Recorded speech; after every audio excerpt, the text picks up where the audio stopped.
Oh god, I was at the burp. Well, that's how we're starting Not tonight. the wrong time. Excellent start.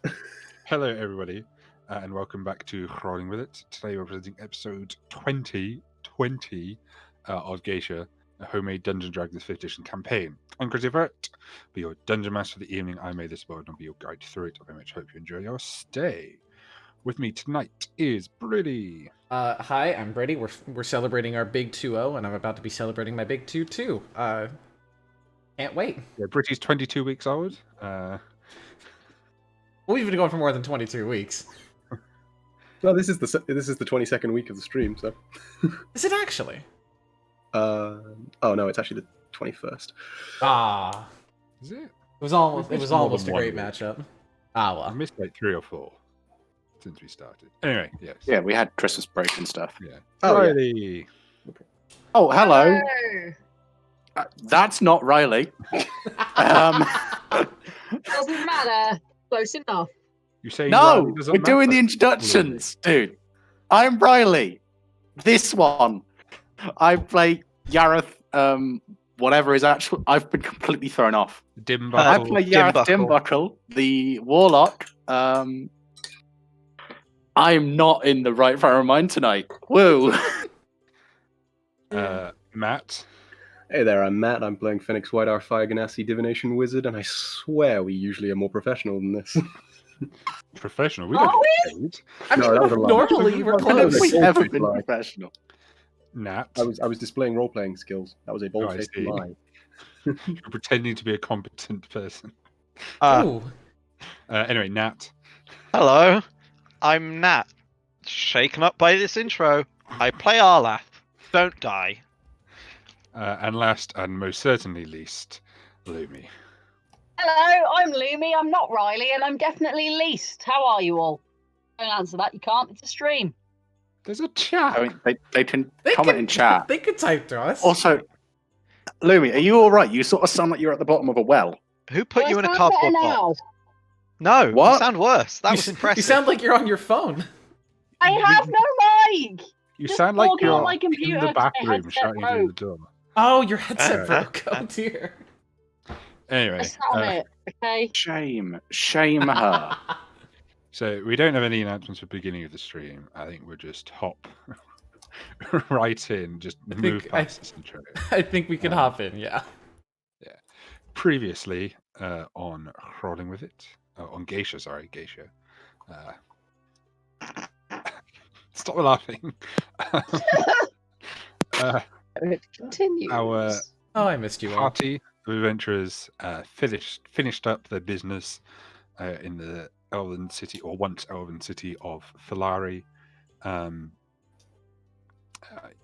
They kind of, after having an encounter with the goddess Tamalia, receiving a somewhat disturbing prophecy for certain members more than others, perhaps. They kind of finished up, picked up their clothes, and decided to start on their way north to Rak Oceanis. On the way, they annoyed a bunch of ferrymen by just walking over the river Oceanis and denying them a few gold for their passage, courtesy of Arlath. And then eventually they arrived in the city, their very first city in Old Gaecia. So obviously the atmosphere is quite different, especially in contrast to Filari. Things are very uniform.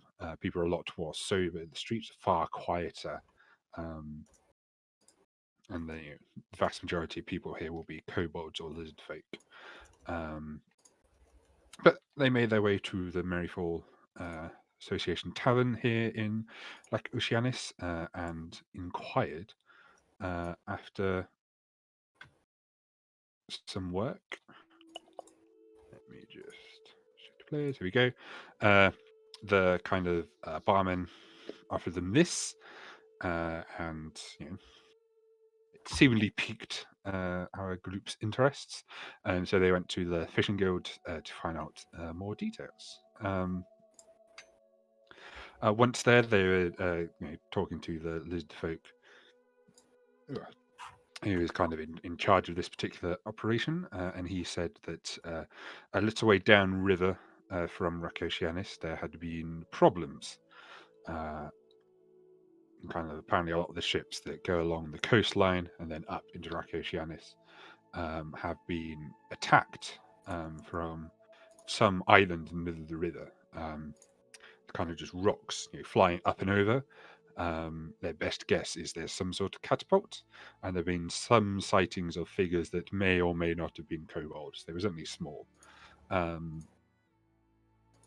A couple of ships never made it to port, but most escaped with minor to moderate damage. And there's kind of been a stop in the past couple of days as ships just haven't wanted to pass this section of river for fear of being attacked.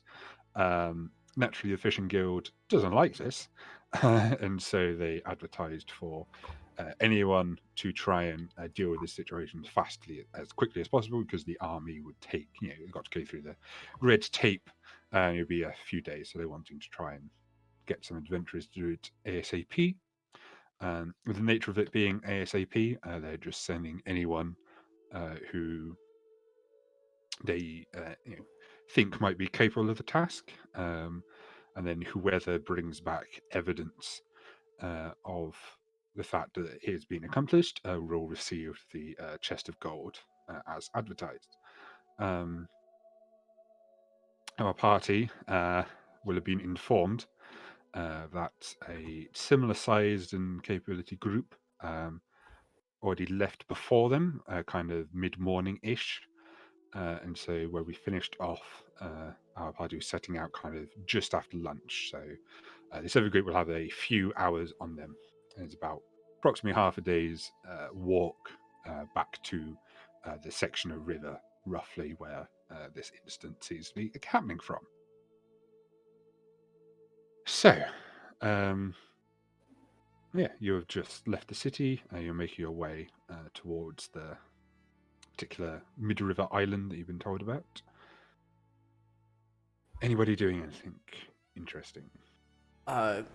Fleet is gonna finally, after like 3 weeks of planning out of game, I think only like a couple days in game, just step up to Ash, just tap her on the shoulder. Hey, Ash? I was meaning to give you this a while ago, but just lost track of time and didn't find the right words, so just here, take it. And she reaches into a cart and pulls out a very large axe. I got this for you a while ago. I think you'll be good at swinging it and it'll hit really hard, so yeah. Ash is genuinely speechless. She will, I guess, take the axe and examine it quietly for several minutes, before thanking Fleet. I mean, it's quite a basic thank you, but I think Fleet, you would understand Ash is pretty surprised by and very grateful for this. Yes, mechanically it is a +1 great axe, so go hog wild. Yeah. As you kind of Thanks, look bro. at it, it seems to be a fairly standard great axe, but as you give it a couple of experimental swings, you feel a very slight guiding force behind some of them that you reckon will make you that little bit easier to find cracks in the enemy's armor, stuff like that. Yeah. Although, Thank you very much. speaking of, and I don't mean to put any kind of down mood on gift giving, based on all the information we have, the people we're going to apprehend here don't seem to have actually done all that much yet. Maybe a modicum of restraint in dealing with them would be appropriate. Yeah, trying not to kill them might be the yeah. best idea. As much as you probably want to use your new toy, maybe a bit of reservation. Alex, I'm not going to kill something that's not trying to kill me. No fun. Just checking.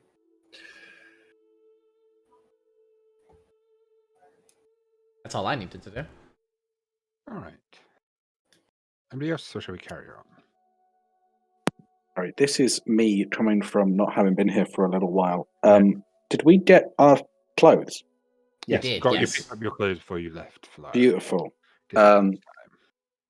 But also because I wasn't here, how was Fleet? How was I? How was Fleet's clothes? Were they like?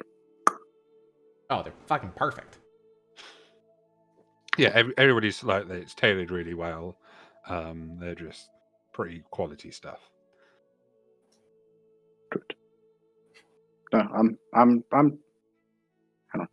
No, I'm good to set off whenever. It needs to be done. It needs to be done. Okay. So yeah, as you start, you'll start out kind of on the road before you start, deviate off it to try and make the best beeline you can. You'll be walking for a few hours, and it's kind of getting on to kind of 8, 9-ish in the evening when you start to hear the sound of the flowing river not too far away. Eventually you'll kind of you'll come out of this kind of little foresty wooded bit that you've been going from, and you can see the river kind of streaming out in front of you, and expertly guided by, I'm guessing, probably Ash, you have come out pretty darn close to where you're trying to get to, and you can see indeed there is a moderately sized island, right in the middle of the river. This is where the DM realizes he hasn't measured it. Approximately Pretty big. 150 odd feet across, maybe. Broadly small. circular. And yeah, As we were traveling, did we notice the passage of another group of similar Well, size? as you kind of come out and you take in the island, you will notice not too far away from you, on the bank of the river, there does appear to be a camp that has been set up. Kind of tents, stuff like that. Got a bit of campfire going as well. One moment. I'll send Moat over to have a quick scout round, see if it seems to be these ship attackers or potentially the other group. Okay.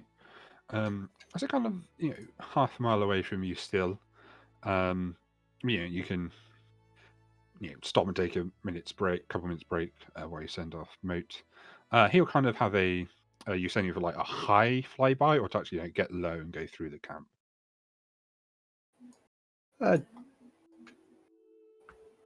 Not like through the camp, but he'll flit around it. But as in like 10 feet up, so he'd be pretty close. So he could see them, they could also see him, kind of thing. Like 30 feet above them. Okay. Perception check for Moat, please.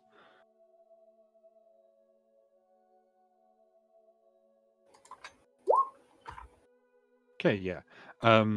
You can't actually see any people currently that are either in the tents or off, getting wood or whatever. Based on kind of the size of the tents and the bits and pieces of gear, I mean, it's kind of difficult to tell. You do see a couple of weapons packs.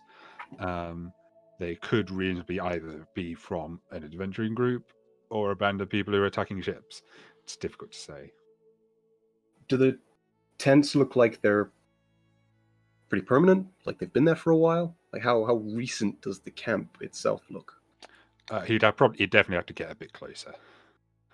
I can't direct Moat from this far away, so I would have just told him to have a quick circle around, see what he could see, and then fly back. Okay. Flutter back, chirp in your ear, communicate it all back to you. Well, no, I can still see what he sees. I just can't directly communicate with him. He's still going to have a little chirp at you.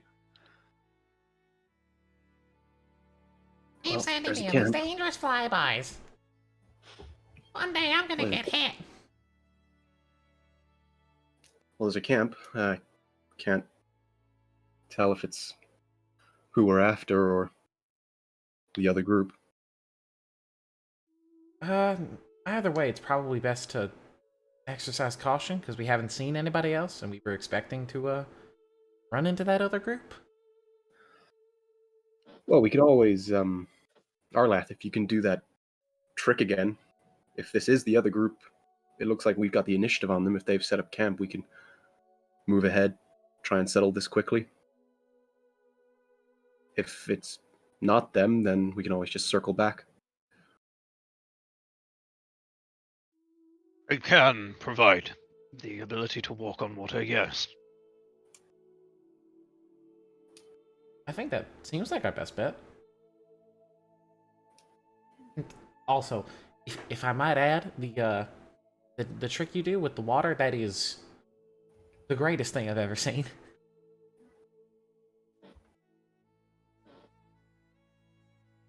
A momentary blessing, but an undeniably useful one. Getting to go across water without actually having to, like, you know, touch it? Fleet, honey. Fleet, honey. No, with this, I'm with agreement in with her. Right, should we off? Sure. I think off we go then. Works for me. Okay, so what, you're heading off to the island?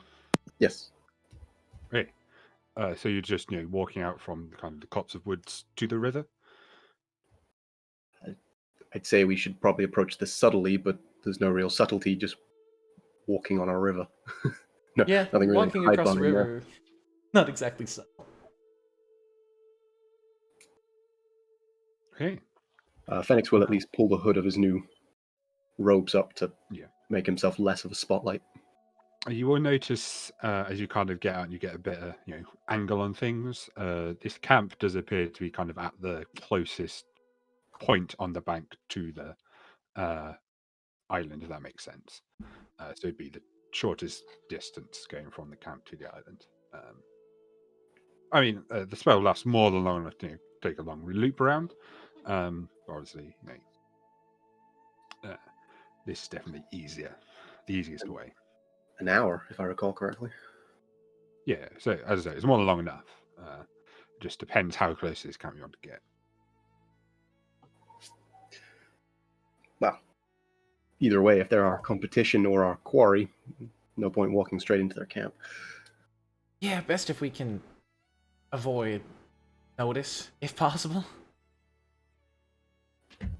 Okay. So you're starting out what, a couple hundred feet more away from the camp? If we could make it in the duration of Arlath water walking, essentially from the point when we first spotted the camp. Yeah. Okay. I'm trying to do trigonometry in my head. Yeah, so if you just like walk out straight from where you are, you'd be half a mile away from their camp. So you're talking about 3/4 of a mile to the island, which you could definitely do while water walking. It's definitely slower to walk on a moving river than on a nice, lovely path. So it'd be half an hour, 40, maybe even 45 minutes to make it a mile walk on water on the river. And obviously we'll leave our horses and carts nicely tied up with a tree. I don't think you took the carts because you would go. We did take the carts because we were thinking about apprehending them, and we need some way of getting them back. Oh yes, that's right. Yes, sorry, misremembering things. All right, cool. Yeah, you can tie up your horses in your cart, stuff like that. Okay, so you get to the kind of the bank of the river, Arlath. You're starting to cast water walk, ritual or regular? Regular. No point wasting time. Okay.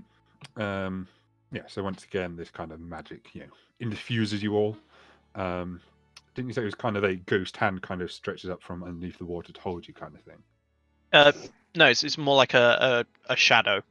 Oh, So shadow. it almost looks like something is looming under the Yeah. water, but it is just darkness that supports you on it. Mm-hmm. Yeah. So you all would have done this before, even if you haven't. actually being there when we did this. It is an interesting experience. It's definitely different to a path because paths generally don't move beneath you. Yeah, so as I say, yeah, it definitely takes longer than just straight up walking. You definitely get quite wet. As you go, you will notice a couple of figures at the camp kind of come out of the tents and start to have a look at you. This is when you're kind of, you're half 3/4 of the way there when this happens. They don't seem to be doing much, they just seem to be having a look at you. Yeah, eventually you will make your way to the edge of the island. So, as you approach it, you will notice there are kind of from the surface of the water to the kind of the top of the island, at least on the side you've approached from, it's kind of reasonably sheer, kind of 30-foot, quote unquote, cliffs. You don't really have 30-foot cliffs, but these are close as they can be. So as I say, quite sheer, be an interesting climb. You do notice kind of off to your left, there is a small looking cave type thing that might lead under or in the island somehow, some way. I'm not entirely sure. You have to investigate it.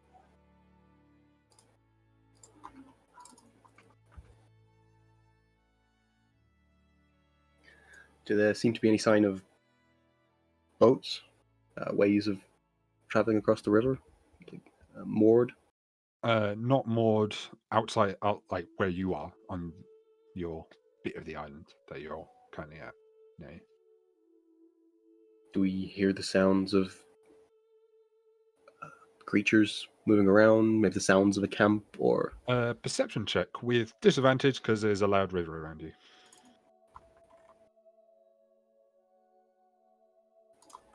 So this would be group perception, not just defense. What's the tree cover like around us? Tree cover, you're on a river, so Well, we're on the river, yeah. negligible.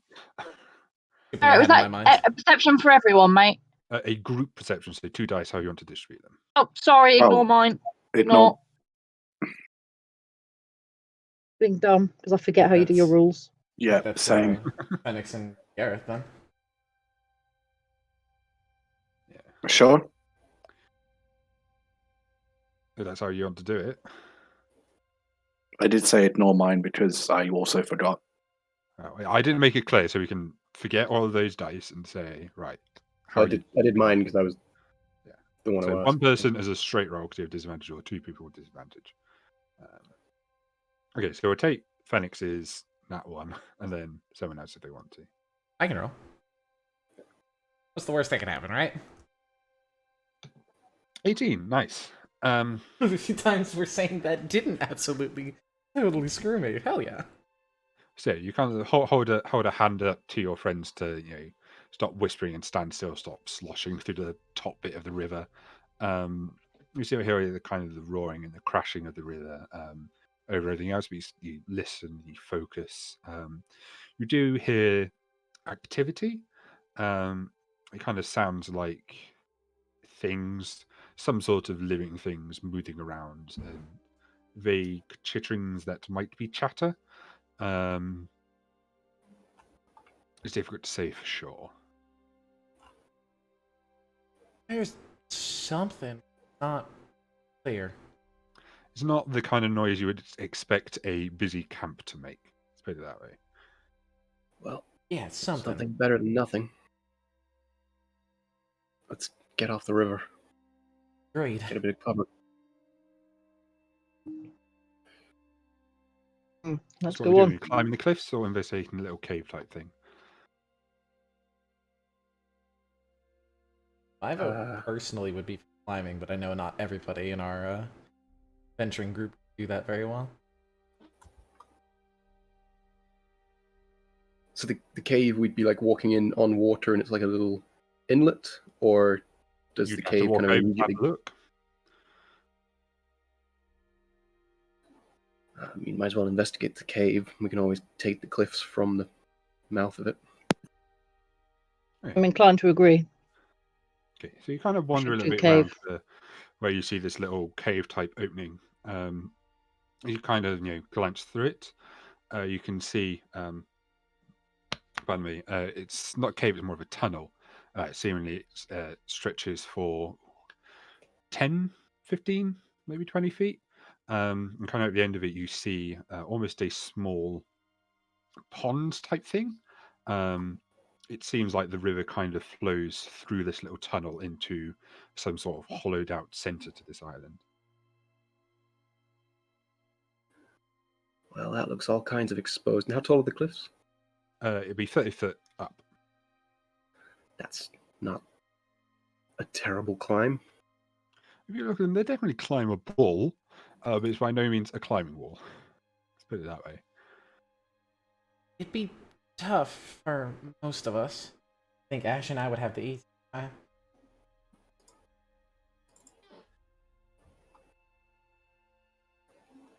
What if only we went up and the others waited, maybe? I can get myself up, so don't worry about me. Once I get up there, I've got a decent amount of rope. We can at least give a hand. Yeah, we'll stick things out down here if you want to go on ahead. All right, Ash, I'll race you to the top. Okay. I would like an athletics check from the both of you. Oh yeah.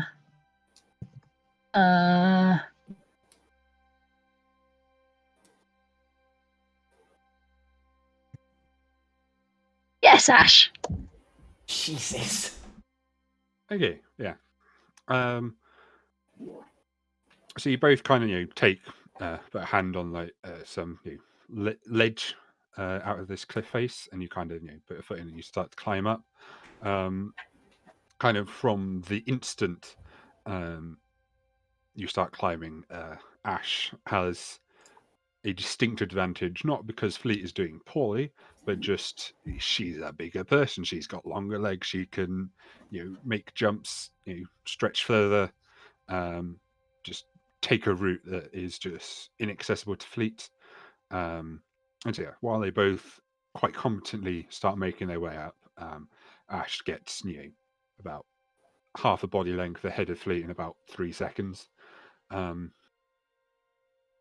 Despite your pang of disappointment that you are clearly not going to win this, Fleet, you are still listening. And as you and Ash start to kind of make your way up, you start to hear like the chattering noises again. It kind of goes from a murmur to a almost harsher note, and then they disappear. And then you hear a very rhythmical and you glance up, and there is a large selection of rocks headed down the cliff face straight towards the pair of you. I'm going to need you both to make me a dex save, please. Can and I? Yes, you can danger sense it. Can I attempt Yeah, to deflect missiles? thanks. Sorry, I didn't hear that, Fleet. Can I attempt to deflect missiles? I wouldn't be trying to like you catch would only it. be able to catch one rock, and there's a lot more than one. Let's put it that way. Okay. The dex save then? Not They're great. varying from kind of pebbles to Can things I that are use more my inspiration fist to re-roll Fleet's roll? No. I'll So be you would like fine. you personally roll as a player. Right. Okay. So you have no evasion like a fit, do you, Ash? I don't think so. Not that I'm yet. aware of. Not yet. All right. So Fleet, you take 3 damage. Oh, 3 the bludgeoning DM's damage. curse. Ash, you take 1 bludgeoning damage. And Fleet, you will Ouch. lose your grip on the side of the cliff, and you will start to plummet back down into the water. Am I? Unfortunately, this is where Walk on Water betrays you, as you slam down into the water as if it was flat ground. You know what? I'm actually a bigger fan of that than the other option, so we're fine with this. And you take 4 bludgeoning damage from the impact. I'll use my reaction to half that. Sure. Well, actually, no, not even halving it. 5 times. The rest of I you- take no damage there.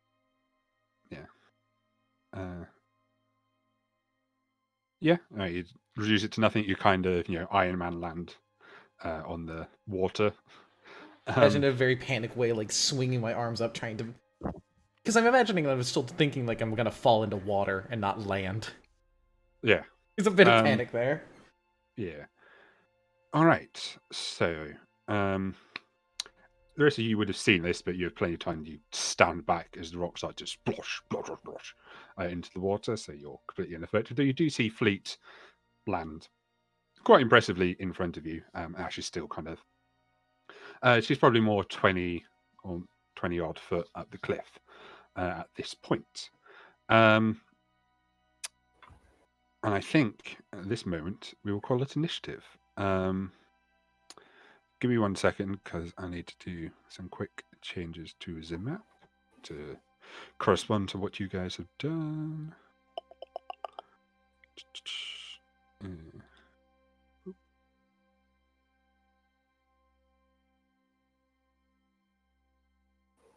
Cool. And then, see, we had Ash halfway at the cliff. Fleet just fell off. Then the other 3 stepped back to avoid rocks.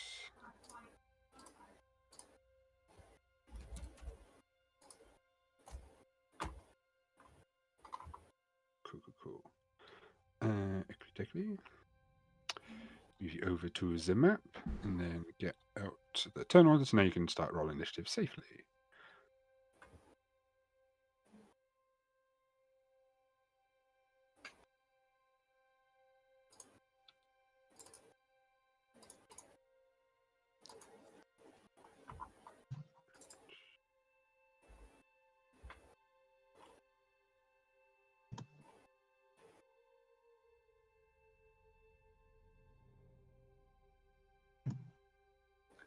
Good thing we did not What go the in fuck that, is wrong with Ash today?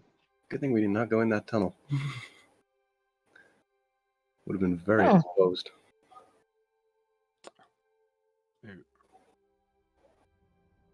There we go. Okay. Then we want people in initiative jail. Initiative jail. That's what it is. They're not really people.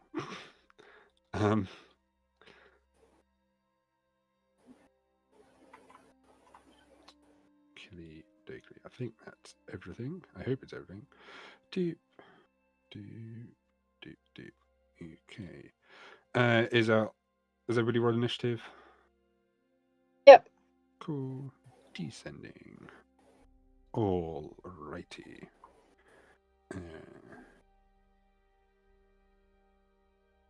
Okay, so before we begin, I hope you all remember we talked about how we're going to be introducing, debuting my minion rules. So I'll do a quick recap how most of them work for the people here and then the stream, stuff like that. So yeah, okay. So basically, I'm sure you're all aware, minions are tiny little creatures that on their own are just squishable, but don't really pose a threat until they're in numbers. And so I've, to avoid me having to roll 20 odd dice a turn, most of which, do nothing, I've created these little rules to hopefully speed things up for me and for you, so you don't have to sit as I roll 20 dice. So yeah, basically, whenever you attack a minion, as usual, we roll against AC. Obviously, if you hit, you deal damage. However, if you miss, but it's not a critical failure, you get what is known as a minor hit, in which case they take half damage. So even if you miss, or quote unquote miss, you roll lower than an AC, you don't do nothing unless you're on a natural 1. To account for the fact you might have strong attacks against creatures with negligible hit points, if you score a major hit, so you roll over their AC. If you kill something and there's leftover damage, you can overkill. So you can put that damage onto another minion within range of your attack. So obviously, if you're melee, it has to be melee with you. But if you're ranged, so you're eldritch blasting or you're longbowing, it'll be within whatever range of that attack, whichever is closest to the one you just killed. And if you roll a crit, so a natural 20, you insta kill the minion, and then you roll normal damage, and that is treated as overkill damage. So that can spill onto other minions. In terms of minions attacking you, they do not roll dice. Instead, you take a set amount of damage based on your AC and a fraction of their average damage. So it kind of over the course of the combat, so when you hit by lots and lots of times, it will add up to approximately the same as what you would have taken if I had been rolling, except I don't have to roll any dice, so it's much easier. We can just move past it. How does that work with abilities like shield? Like Great Weapon Master as yeah, well so for if the you add attacks. shield, you say, oh, well, this minion's about to attack you. You say, oh, I like to shield, so your AC is 5 higher, so therefore you take proportionally less damage because you have a different AC now. Stuff like resistance and that all works the same, so you still half the incoming damage. That's most of the important ones to get off the bat, and as other stuff come up, we will discuss that then. So, Ash, you're about 10-ish feet off the top of this cliff, and you just had rocks chucked on you, and Fleet has fallen off down to the ground. Yeah, a bit rude, to be honest. Yeah, you're the first to react. What to do? How far up the cliff did you say? Sorry, 10 feet? So you've got about 10 feet left, so that'll be 20 feet of movement. Cool. I use 20 feet of movement to get to wherever. Cool. Okay. What can I see? Okay, so as you crest the kind of top of this little island, you notice kind of small bushy bits, and you notice right in front of you there are a pair of kobolds.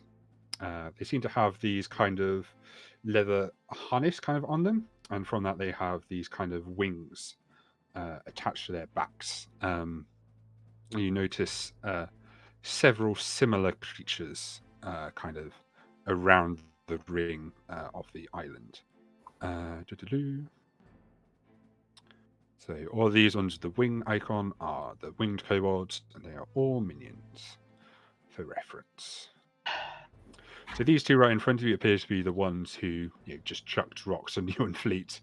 They seem to be attempting to back away as you kind of crest the top of the cliff, but you've got there before them, before they could run off. Do you mind maybe not forcing us to resort to violence? Ash says. Okay, is it your whole turn? I mean, I'll get my axe out and look a bit fucking scary. But I don't want to attack them. They're just like little tiny kobolds. What's the point? So you're wanting to intimidate them? Yeah, sure. Okay, roll intimidation.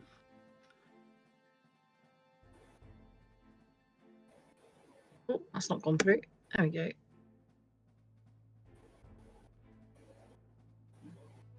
Okay. Yeah, I mean, they definitely seemed scared of you. They're probably scared beforehand, but they're still scared, if that makes sense. I'm with that. Un momento.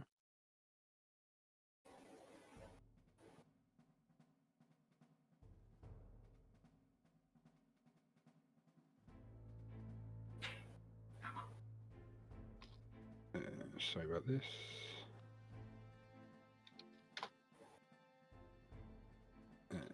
Hey, you doing anything else? No, not at the moment. Cool. Arlath. Cool. This gap here is this. Is this like? Can I whoop through Yes, there? so it's a tunnel, so you can walk through it and under. As usual. So you can kind of see the this bit of the pondy bit in the middle of the side. I went too far. Yeah. Oh, yeah. I think 30 feet would have me directly under that Erd. So, Okay. We will. and then, yeah, he's got nothing better to do, so we'll dash to there. All right. Okay. Uh, So as you kind of slosh forward, we'll put you here for the moment because you want to change where you go. You see a lot more of this inner bit of the island. And much like Ash has seen the ring of the winged kobolds, which you have not seen yet, you now see a somewhat ring on the inside of kobolds who do not appear to be wearing these wingsuits. It just appears to be regular kobolds. They all seem to be armed with a variety of improvised weapons. Not improvised as in they count as improvised weapons, just weapons that they've just made weapons out of stuff. Yes, they seem to be crudely made. Yeah. They seem to be all general variations on like short swords, daggers, kind of almost spears, that kind of thing. Cool. This one, however, over here appears to be wielding a staff of some description. Almost looks, kind of like a wizard staff, although again it is decidedly on the crude side. So you still have movement, a little bit of your dash left, should you wish to take it. I think I have 15 feet left to here. Right. And then, with my bonus action, summon Naragmak here. Okay. I still haven't found a good icon for him. Oh well. I'll use this thing we've seen before. Okay, so you summon this ghostly, incorporeal Goliath figure. Punch the staff one. All right, roll to punch. As a point of reference, this guy with the staff is not a minion. He does not count as a minion. 22 well hit for 6 damage. It kind of squeals in pain, kind of as Naragmak, gives him a proper roundhouse. Yeah, he definitely didn't like that. Okay. I should probably put them on the initiative. There you go. So, yeah. These people at top, these are the ones in initiative jail. So they don't exist. Yes, so next tis the winged kobolds. Ash, you've kind of got these two a little jittery for now. Then this one will back off just to be next to its friend and further away from you. The rest of them seem to be gearing up, looking a bit restless, getting ready to strike, even if they're not moving yet. Except for... wait, hang on. Center. There we go. These two, which will jump off the cliff, spread their wings, and start, gliding across. This one will just about be able to get over Alaf. So he's about 30 foot above you, and he will drop a rock onto you. What is your AC, sir? 18. 18. Okay, 18, 21. You take 2 damage, 2 bludgeoning damage as his rock just plops onto you. And this guy will follow suit. He looks like he's about to, just hasn't yet. The water jail. Bonk. Yarth. Cool. Gareth will 5, 10, 15, 20. 25. 30. We'll dash through 5, 10, 15, 20, 25, 30.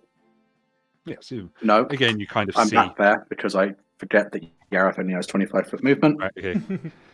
because So I am you a small boy. Kind of see, like some of the people over here, maybe like this guy. We don't get like the full field of view yet.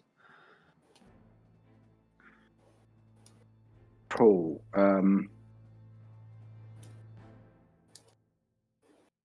You can't see those ones because you've got roof above you, and they're 30 foot up in the air above. Oh, okay, cool. You probably couldn't draw a line of sight to them. Cool. If he's 30 foot up, I don't care about him anyway. That's fair enough. fine. That'll be me then. Okay. Dude with the staff. You just made a ghost punch him in the face. He don't like that. The cowards around him seem to be preparing to attack the spectral form. However, he seems somewhat more in tune with magic and sees past it, and sees that Arlath is one who caused him to be punched in the face. So he's going to raise a staff of his own, and kind of 3 beams of fire will kind of streak out from it towards you. And he casts Scorching Ray, so 3 attacks. All 3 hit. Wow. Rolling really well. So that would be 15. Oh, great damage as well. 25 fire damage. This guy's just a boss, apparently. Who are you and what have you done with my DM? This isn't normal. I don't know. Apparently, I can roll to hit and damage. Yeah, they all just crash into you, kind of feel the searing heat. He will, however, back away from the ghost that's been punching him. That would be his turn. Mr. Phoenix. I haven't seen anything yet, but I always prefer the high ground, so he's going to step forward to there. Bonus action, everyone will watch as he basically dissolves into a column of steam, which rises up the cliff face, up 30 feet. So he's next to Ash. Is that Misty Step? It is Misty Step. Okay, yeah. So you kind of just poof, and you kind of appear, you kind of grab onto kind of the edge and you go, hoist yourself up the rest of the way. Hello. Situation. Oh, that is a lot of kobolds. Yes. So you guys can We're allowed to fight them now. These guys in the corners. You can't see like all these people down here. You can obviously, of course, see these guys. He'll shrug, kind of haphazardly, like, I mean, do your best, don't get killed. And he'll kind of tap himself on the chest and no, he can't do that. He will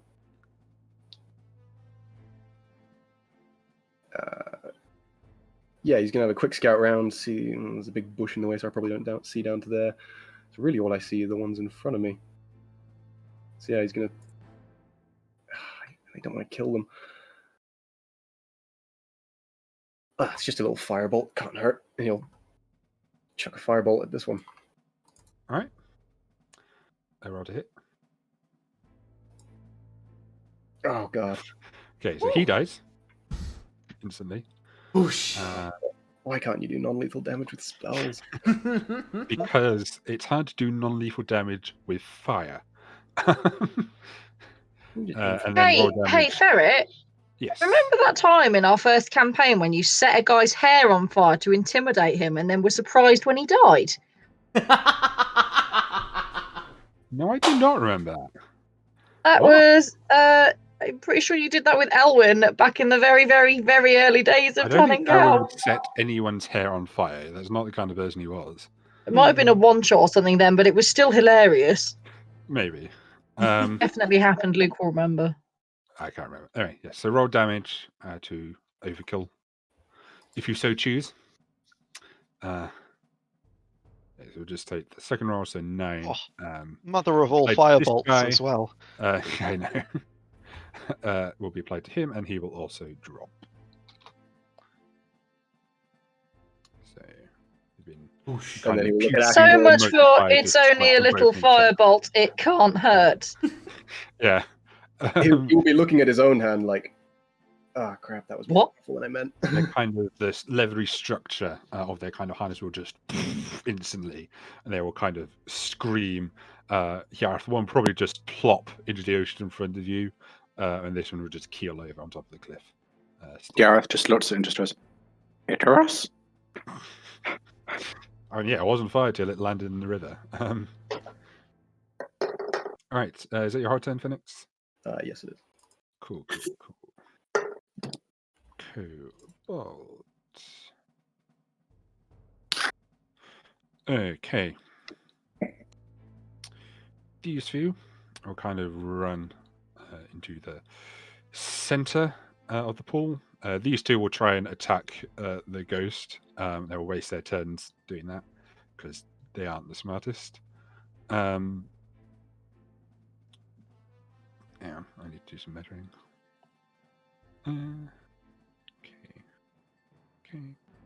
Okay. Let's go out to dash. These two will kind of move around to get in contact with you, Arlath. They have pack tactics, so they have advantage, meaning you treat your AC as 3 less than normal. So that'd be 15. My AC is 18 normally, so yeah, down to 15. Okay. 2 of them hitting you, so that would be 2 instances of 2 damage, so 4 in total, as they kind of jab at you with their little dagger-type weapons. Okay. There's 2 more up here. Yeah. I mean, they have nothing better to do, so they also move in to kind of swarm you because there's no obvious other enemies. And again, they will also both deal 2 damage to you for another 4. Yeah, they appear to be swamping you a little bit. These ones, they kind of duck their heads under the water and they seem to be poking something. You're not entirely sure what they're doing, but they seem to be quite intent about it. Fleet. Uh-oh. Well, I can't see that yet.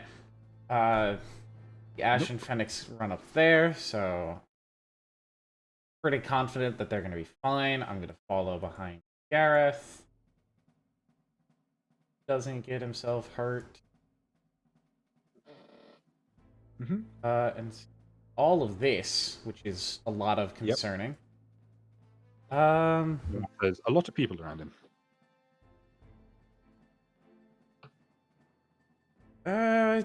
Yeah, I'll burn a bonus action and a key point so I can dash and get... let's say...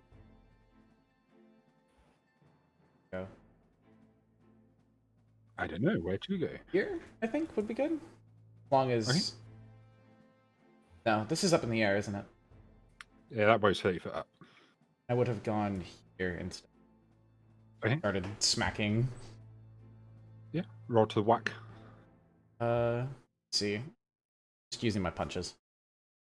Whacky whack. Not great. 12 is a major hit. Their AC is 12. Oh. Big 4. Big 4. Good. 2. That is a minor hit, so it'll be half damage. Same damage. Knocking damage out and cannot overkill because it's a minor hit. Right. Do anything else? Is that everything? Because you use your bonus action, haven't you? I've still got 10 feet of movement left, so I'll move. All right.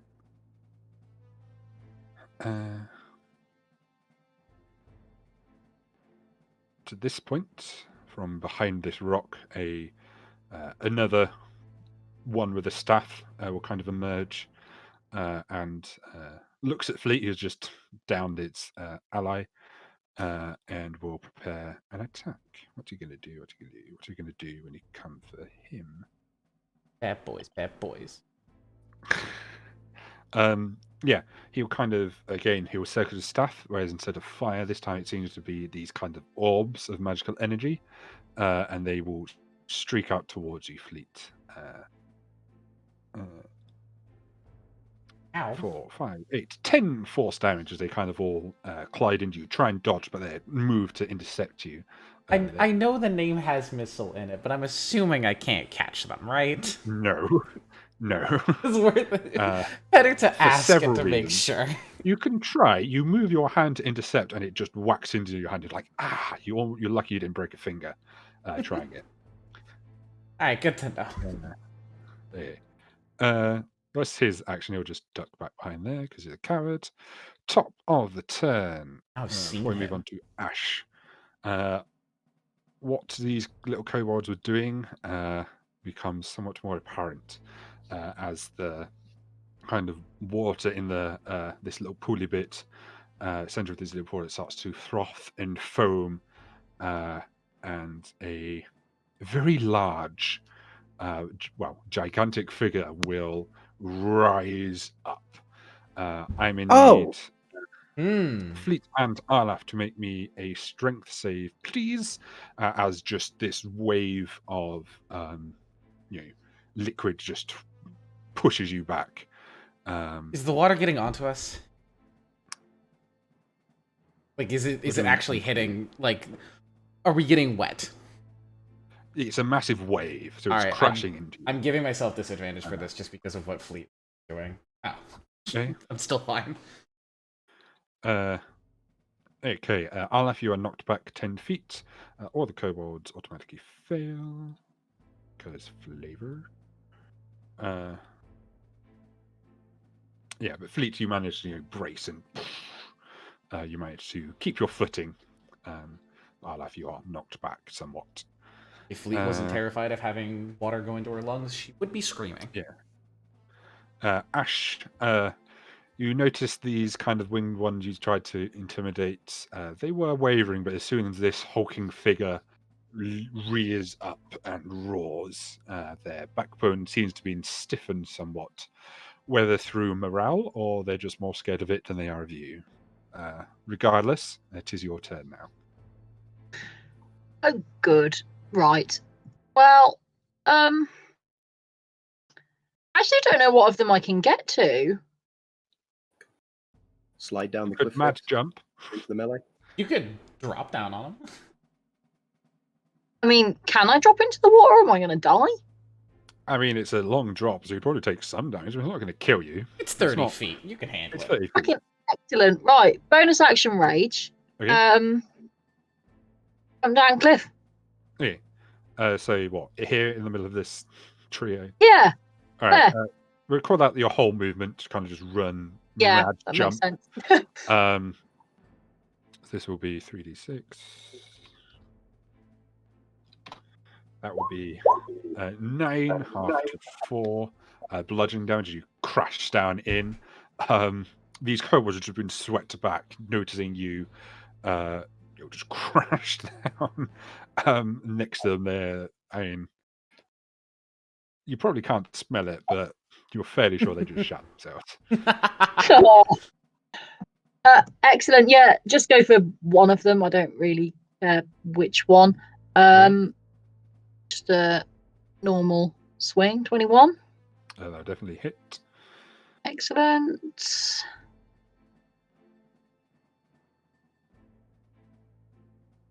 So roll me that damage. Ooh, 12. Yeah, that's enough to kill this one. Excellent. And then Now, what do you want overkill. here? Do you want overkill damage or do you want my Great Weapon Master? Because if I killed one, I can hit another one. So overkill comes first because it's as part of that attack. Cool. So just knock roll down damage number again, 2. yeah? What? No. So overkill is if you have excess damage when you Oh, finish. right, So this guy had yeah. 5. So you did him. There's 7 left. Pass on to the next Mhm. guy. Also 5. 2 left. Pass on to the third guy, who is now on 3 HP. Oh. I did that wrong. 3. So you kind of just mince round. Yeah. This one's the only one left standing, and he don't look great. Not gonna lie.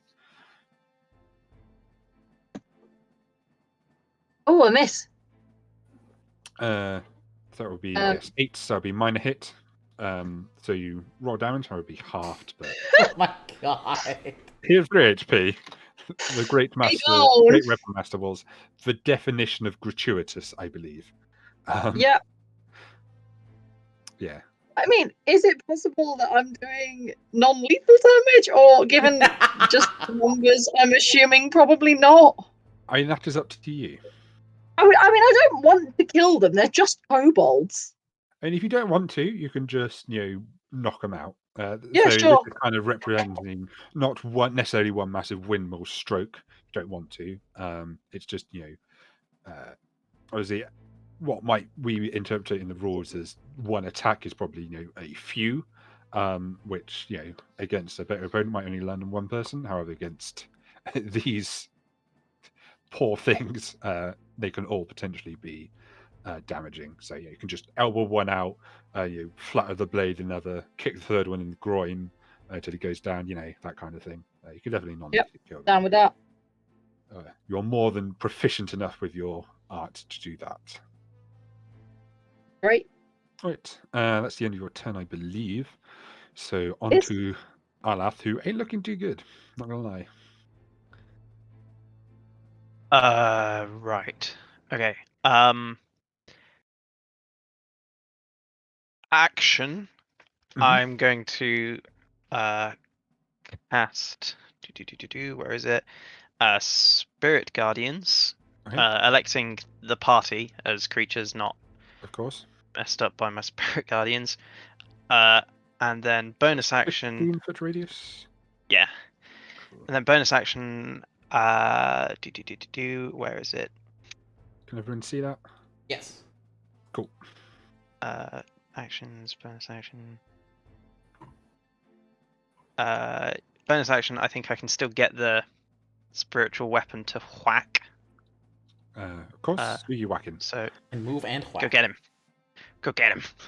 Go get that guy with the staff. Yeah. Does it have to stay within 60 feet of you? Nothing in the spell says it does. I don't Cool. think so. Then yeah, 13 is a minor hit. So that's just 5. No, it's a miss. He's 'cause not a he's minion. I remember my own rules.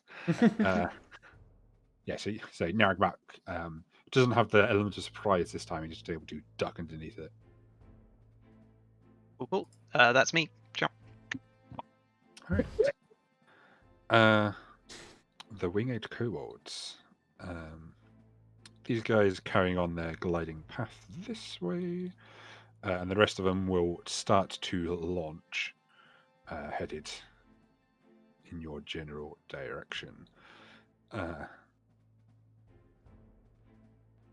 So they all kind of just jump off the cliffs, kind of like lemmings, and just hold out their wings and start gliding across this gap. All right, now I'm going to tap this turn. So Yareth. Hello. So Yareth is going to sort of grab the crystal vial that he's got Mhm. and spent so much money on, and then just, all right, not used this before, but I think I need you now. Looking at that thing, and just begins to coalesce out of the shadows around him this figure as he casts Summon Shadow Spawn. Okay. Oh? What would be appropriate image? Um, These are all a bit crap. We'll go with this nasty axe. There you go. That's absolutely perfect. It is going to have the despair trait. Right. It's a despair creature, and it just comes out just moaning, sort of thing. Shares my initiative count, but takes its turn immediately after mine. Mhm. I will then 5, 10. Oh, there's a lot of them. 15, 20, 25. Can Yareth be smart? I mean, he is pretty smart.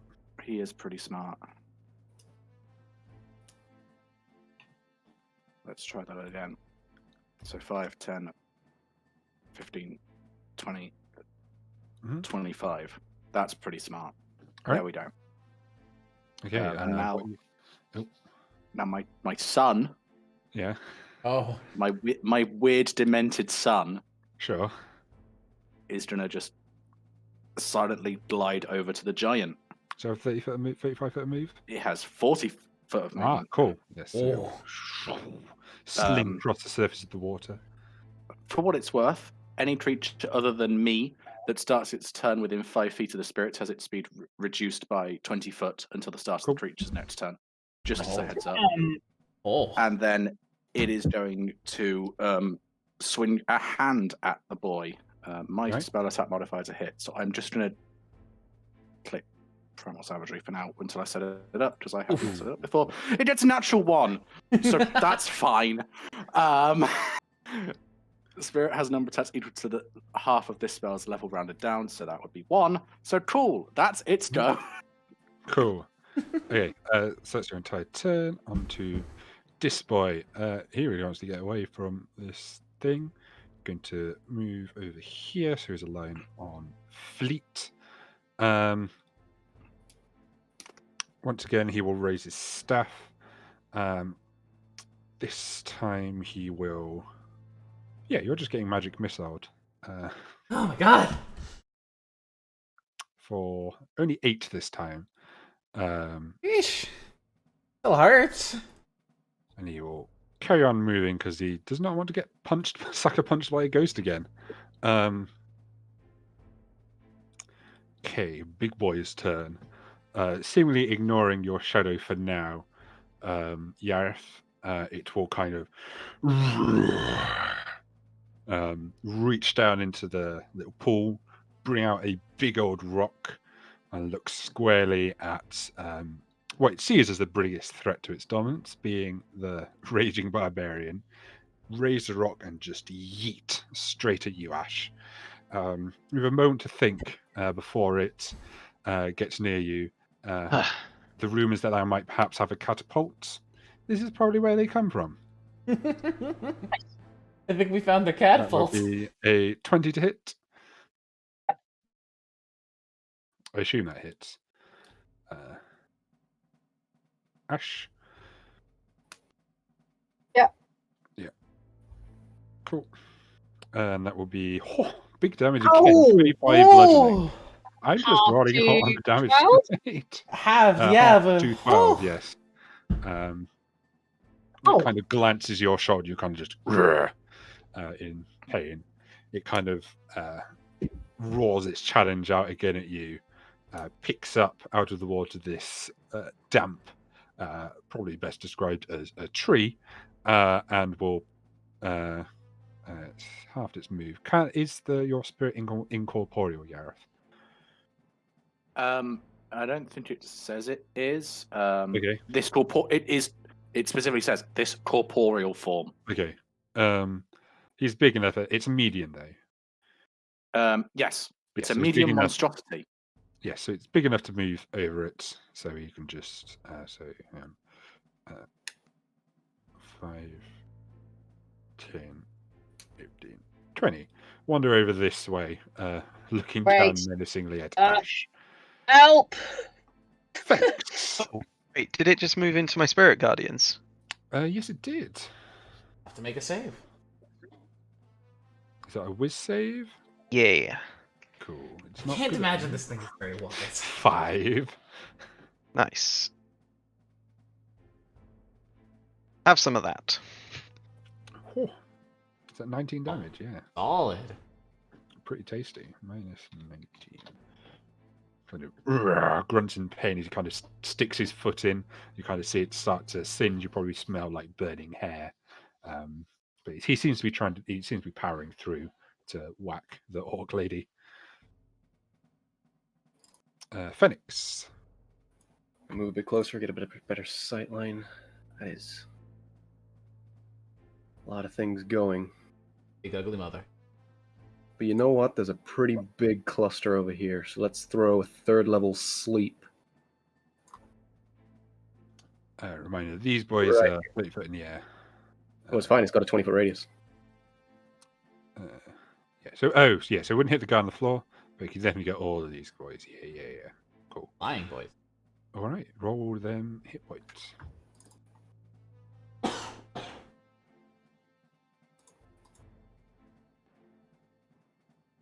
Oh, 47. that is Not bad. very beefy. Are you meant to be rolling 48 additional? Yeah, I rolled at level 3. Yes, no, it is 2d8 per edition. Yeah, I remember now. Is Okay, so that is very good many, spell. many. It's 47, which 6 times 7 is 42. So yeah, you send all of these boys off to Snoozy Town. Why don't you roll me 3d6 as they all crash into the floral wall simultaneously? I'm somewhat banking on the fact that they're landing in water, and therefore, I mean, it's not going to lessen the impact, but perhaps shouldn't Well, outright kill them. a lot of them have forward momentum, so we They're crash into alive, walls. cold It's not too snoring. deep, this water, so we're going through the water right into the rocks at the bottom. So roll me your 3d6. Yeah. I think with the sleep and then whatever impact, they will all be knocked out for the conceivable future. So these guys would glide into this rock. These would have crashed and burned somewhere around here.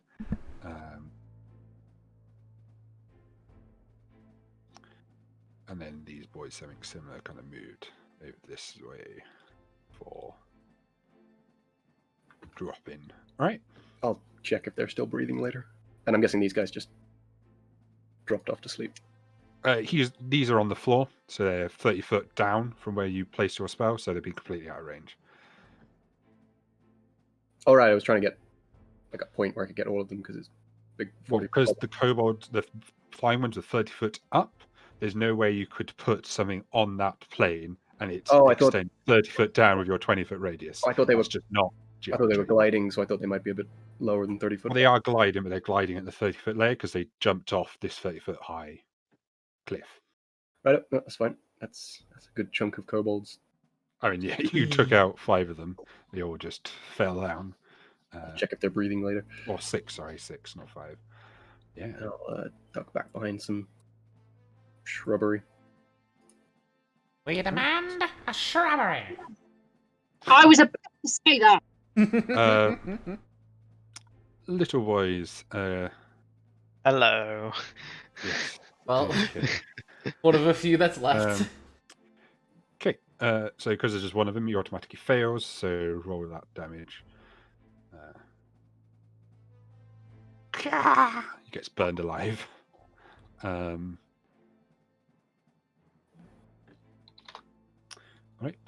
So we got a handful left alive. And yeah, you're all here, so it's going to charge in your general direction. That boy will engage. Ashford can't attack. These boys will give up on punching the ghost and move in towards Fleet. Speaking of whom, it is now her turn. Oh, we've got this boy. He'll also move up. Fleet is soaking wet and in the middle of water and doesn't know if Arlath is going to be... He's not looking great. I don't know if he's going to be sticking around long enough to keep walk on water around. So Fleet's just going to, for lack of a better term, dip and go after the mage. All right. You kind of, turn and just splash, duck behind the rock. Seeing you arrive, you're kind of in kind of fear. What are you going to do to chastise this wizard? I mean, essentially the monk version of a noogie. I'm just gonna punch him until he, non-lethally, until he stops throwing magic missiles at me. Sure. So, whack. Wow, I'm rolling really well today. Whack. Hit. Bonus action flurry of blows, and then thwack. Both hit. Nice. He's not starting to look so good. Every time she's just like, "Stop! Don't sit at me!"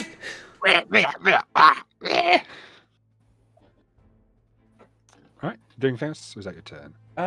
Action, bonus action, movement, and I'm not going back on the water, so yeah, that'll be my turn. Alright. Funny enough, it doesn't like you doing that. Fair So enough. it's going to kind of slam its stuff into the ground, and this just basically wave of fire will emanate out from it and directly towards you and then into the wall. I'm in need. Is that a spell? It is a spell. Can I see him? Dex save. Yes, dex save. You can never see it. It's a wall of fire. Cool, Of fire. counterspell. Isn't it like a rocket? Yeah, there's a big rock there. You can't see him. Okay. It's behind the rock. I believe you've line of sight for counterspell, right? Yes, you do need to line of sight. Okay. Ow. I've gone back and form and rolling bad damage. Well, hey, I rolled a so- bad save, so I'll take it full. Yeah. So you take the 6 damage, it kind of washes over you. You kind of have to pat down some of your brand new clothes. And he will attempt to, while you're distracted, Scarper. I'm gonna from you. punch him. No thanks. Sure. Get back here. Well, you can try and punch him. You will definitely punch him. Oh, he just escapes with his life, though. Or consciousness anyway. Managed to get away. All right. Ash, my main lady. Hello. Oh, I got something big fire. to hit now. I don't care about this little kobold, so Minions can't opportunity attack. So great. Excellent. Oh, this guy's enormous. yeah, I don't know if he's going to be hard to hit or not. he looks pretty easy to hit. Good. Big, he's fat, he's slow. Oh, no.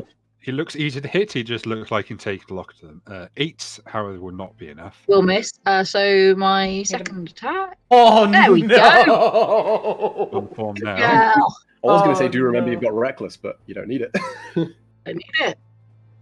And because you crit, Yeah. brutal critical, and you get to go again. Oh, God. So that's 14. What else do I do? I can't 26. actually remember what I do. You get Make another another D12 with brutal critical, and then you get to swing again with Yeah, Great cool. Weapon Master. Mhm.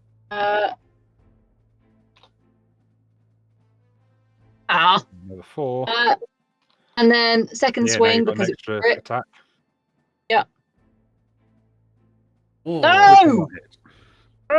Oh well, I hit him once. You did do a big hit. Ash is yeah, annoyed, you took a big but chunk you out of know, him. Kind of get a nice, you kind of crunch into his knee. You can all hear this. It's quite a satisfying. Yeah, he definitely is in pain. He did not like that for some strange reason. I wonder why. Can't Is that imagine, your whole honestly. turn? Ash, is that everything? Yeah, I can't really do anything else, so Cool. Arlath. just have to hope that that's my bad rolls anyway. I'm going to use my action to channel divinity and create a Twilight Sanctuary. Right. Where A you place? 30-foot radius of dim light. Oh, Shrexy. So is that just around you? Trexie! That's a way to describe it, I You're placing it suppose. around you, Arlath. Yeah, it's on Okay, me. So 30 foot. I'll make this one grey. Why not? And then everyone can see it. Cool. There we go. Tis already dim light because it's quite late in the evening. It's probably about 9 and it's winter, so you're probably already talking about dim, maybe dark light. Then have Narakmak Pootle 20 feet towards the injured one. Get back here. This one or this one? No, the injured one, so he's going to go that way. Stomp, stomp, stomp, stomp, stomp. That's me at the end of my turn. I'm going to give myself 7 temporary hit points. Nice. These wind kobolds. There's only 2 that are still conscious. Okay.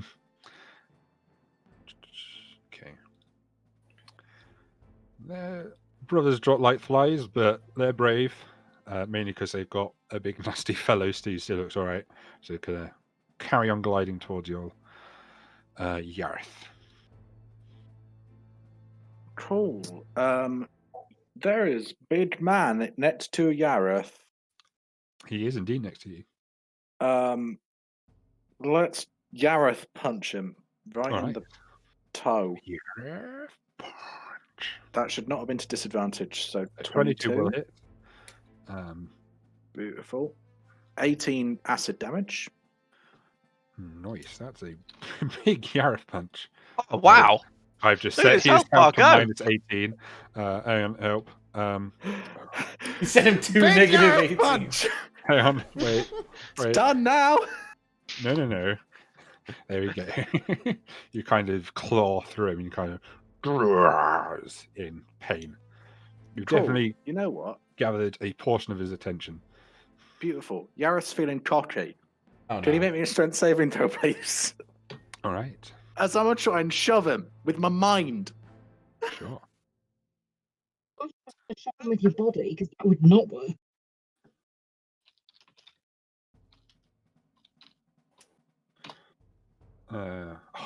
It's a 13. I believe 13 fails. Oh! He is shoved 5 foot away from me. Plonk. I was hopefully thinking right into that kobold. What this one? It's I already mean, unconscious. he doesn't have one giant foot that occupies all this space, so I'm probably going to say Shame. because it's small, it's probably fine for now. Okay. That's Yareth. Right. Shadow Spawn? Yeah, so that's Yareth, and then. Alright. Does Shadow Spawn do anything? It Yeah, so can summon try creature. and punch my boy. Is it not one of the ones where you have to What? use your bonus to command it? No, it I just don't matches his believe initiative. so. Yes, it does. It obeys your it obeys your verbal commands. If you don't issue any, it takes the dodge action and uses its cool. move to avoid danger. It don't have to use an action, so just Yareth will say, keep the big one busy. So Right. chilling hand. That 12 will to hit miss. the big boy. No, I did not hit Cool. the big boy. First time using this spell. Apparently, your Two Shadow hits. Spawn is scared of the giant. I can make him scared of it. No, that's Yareth. All right. The slightly more healthy sorcery boy. I mean, you just did a nasty on Big Boss, so it's going to move over here, and it will scorching ray you. Boop, boop, boop. Well, one of those might Apparently, it's hit. quite bad at it, but that'll be a 22 to hit. One of them will hit. Yeah. For 7 Oh. fire. Oh well, I forgot to do that. Sorry, Yareth. So, is that a concentration save for Summon Shadow Spawn? Yes, it will be. Okay, so quickly roll that now. It'll be 10. On Yareth. Yeah. Easy. Hell yeah. He'll journey moving a 5, 10, 15, 20, 25 direction, so there's a big man between him and people who are shooting stuff at him. Big gianty boy. Does that count as in my area? Yeah, definitely. Nice. Wisdom. Wisdom. So did Yareth gain any temporary hit points at the end of his turn? No, I forgot to do it, so he doesn't get it. Fair enough. I'm not a kind man. Oh, he passed, but I rolled it anyway. Just so that I can feel sad. He still takes half, does he not? Stomp. With his tree, he will first attempt to whack Ash and then Yareth. So Ash and Yareth. 21 and a 17. Yeah, hits. Yeah. 17 will hit. Cool. So Ash takes 10, that's an awful roll. And Yareth takes 15. I need you both to make me a strength save, please. That's your advantage because you're raging. I think Strength, not Yeah, constitution. that was concentration. But I think I passed that. I don't think I passed that. No. So Ash, you feel this whack against you, you kind of brace against it. However, Yareth, you just get pelted by this guy, knocked back. You kind of just soar through the air and you kind of crash onto the water, surface of the water. Kind of like Fleet's, this is the moment where the water walk almost works against you, as it's a solid surface, upon which you take 2 bludgeoning damage. You kind of whack into it. Oh, no, the I other think sorcerer. about that shadow spawn. Kind of. Way! That's the one that knocks the shadow spawn out. Nice. Down at Ash. He's definitely come and have a go if you think you're out anything new. Good. I am. Phoenix. I did have a different plan, but then these ones bunched up so beautifully, so I'm pretty sure I can get a 20 Again, foot. these guys are 30 foot up. It's a 40-foot bubble, so I can literally Just put checking. it 10 feet down into the water, and I think mathematically still get these two in a bubble. So yeah, second level sleep spell. Keep expecting a fireball out of Okay, you, so but you're just putting them to sleep. where's the point you're placing it? Because it's a sphere, so if you place it 20 10 foot feet above up. the surface of the water, 10 feet up above it will here. only barely be touching this intersection. So, It'll be 10 foot up on this yeah. point. We can get all 4 of those, at the very least.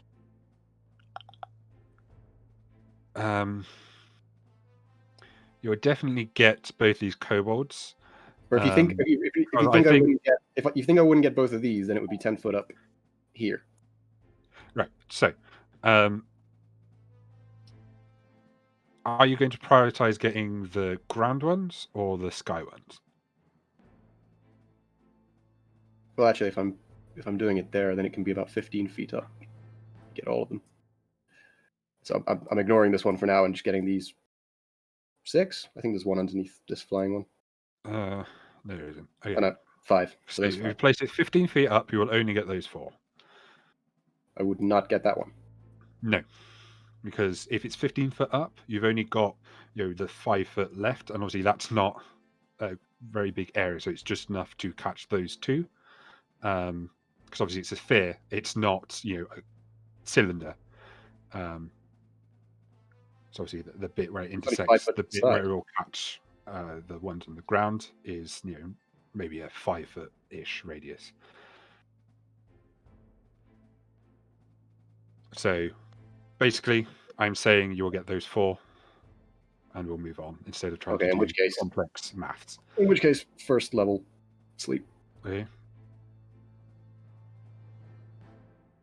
16. The 2 on the ground will drop off. The other 2 are still gliding along their path. All right. So your action, do anything else?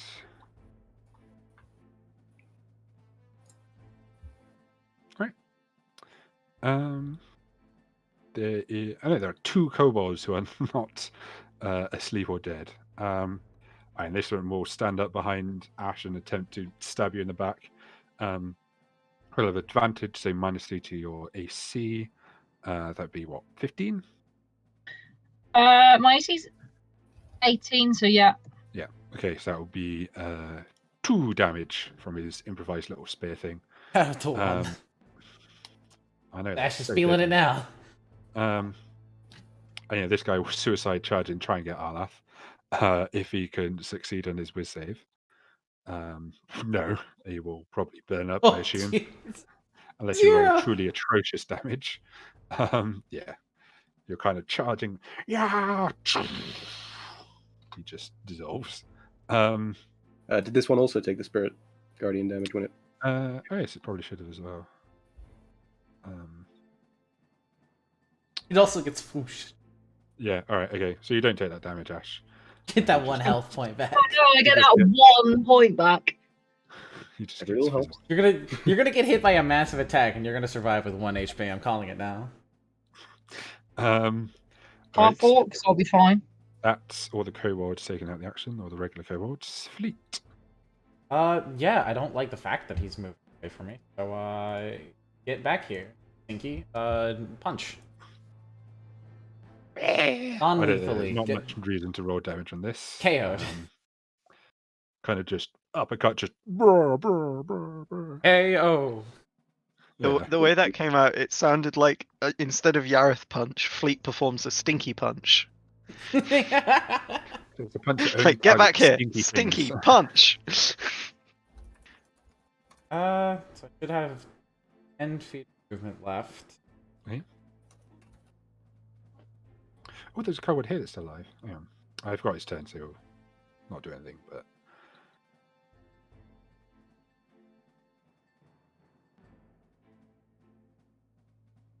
Can't use my action to dash. So... Yeah, Fleet's just gonna hang out here. That'll be my turn. No reason to go overboard, do anything else. That guy just died. Ash. Well, not died, knocked out. What about that one? There's one other. Ash is going to They have separate turns. All right. Oh, so they do. Ash go for a wacko, and I better fucking hit it this time. Yes, there we go. Recklessly Okay, whacking. you are recklessly. Okay, 17 will definitely whack. Oh. I Hit think him that's again. 28 minus 28. Chair, give him the chair.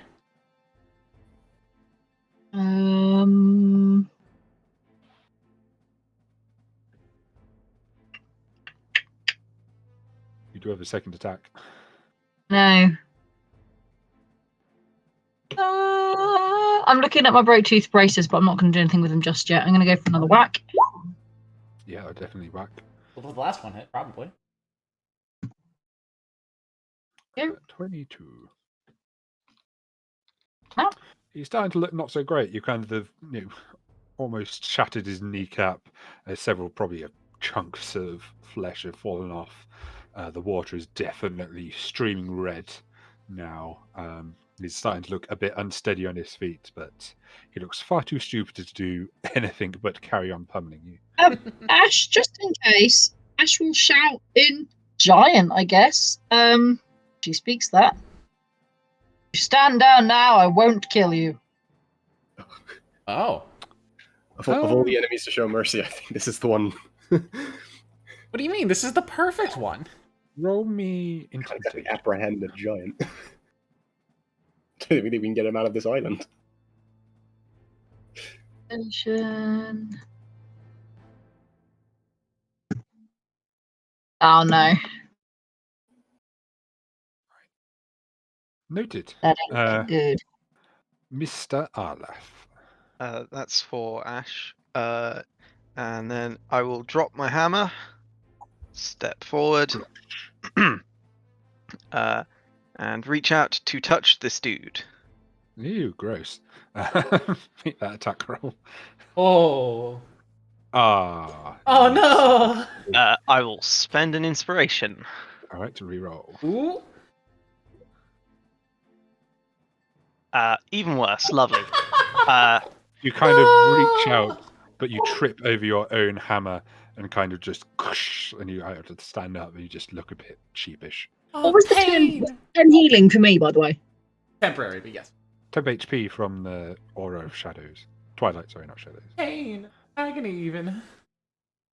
And yeah, then little else from Arlas. Maybe move Naragmak over. There's some sleeping kobolds to kill. Yeah, so move him like that. Oh, And then live just kobold bash there, this too. one in. Oh, no, he's sleeping. He's. It's force damage, so it's guaranteed lethal. It's a coup de grace. No, it's a Yeah. melee attack, isn't it? Arlas come here to kill things. It's I a know. melee It's spell force attack. damage, so This I'm this gonna kobold say- just got curb stomped. yeah. I think the lethal rules dictate it's whether or Yes, not but range I say or- because it's a magic attack, you can't really control it enough, especially as Damn, it's something that that's not right there. All right. Also, like, I am here to kill. No, that's perfectly. Arlath incorrect. is using violence. Okay. There are 2 wind kobolds still alive. They will soar over Arlaf, above your aura because it's only 15 foot and they're 30 foot up, and then we'll both drop rocks on you. You do have an ally next to them, so your AC is 3 lower because they have advantage because of pack tactics. So that's what, 15? Yep. Cool. So that will be 2 sets of 3 damage for 6. You're just about alive.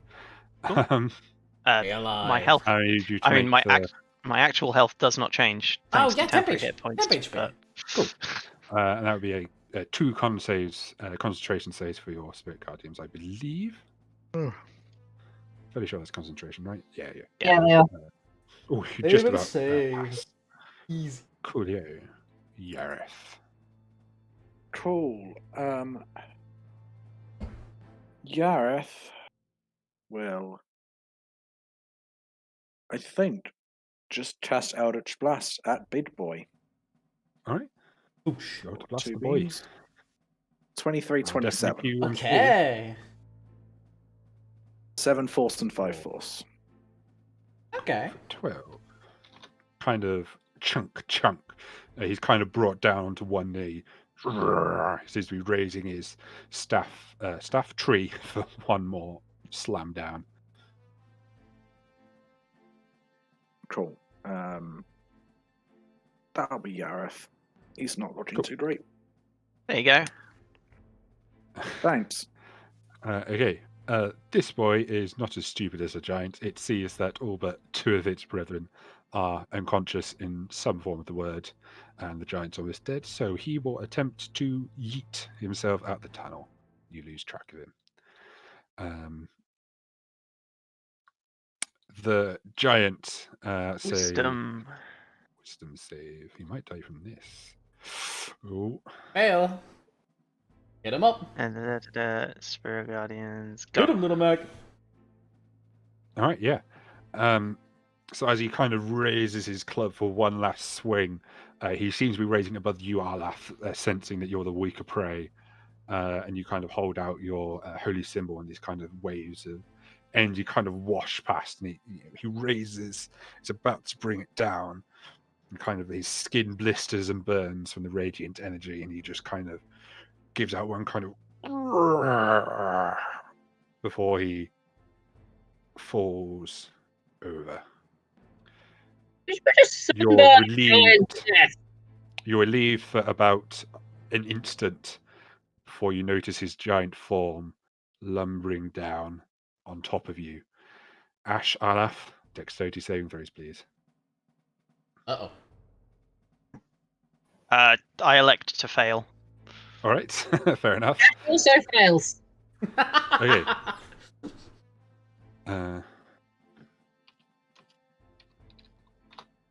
Okay, so you both take 9 damage, and you are restrained as you are trapped underneath his giant bulk. Or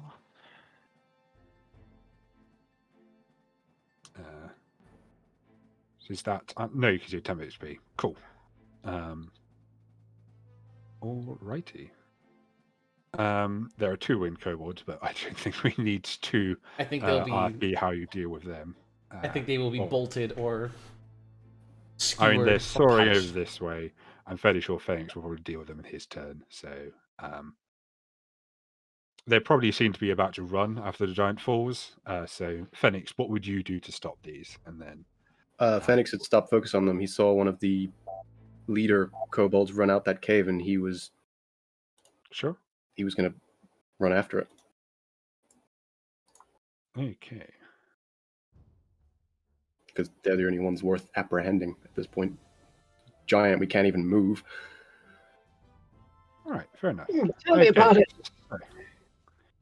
As the I was going to say dust settles, but probably in this case water settles. Ash and Alaf, you are trapped underneath the giant form of this giant. Wow, that's great English there. Thanks will come on to you in a second. Obviously, Yareth and Fleet, you notice your friends are trapped. What to do? As soon as I'm done dragging this kobold body onto the door, I'm not sure Fleet's gonna do anything because she doesn't want to go back to the water. Hey, don't worry. Calm down. Yareth will focus, and it says creature.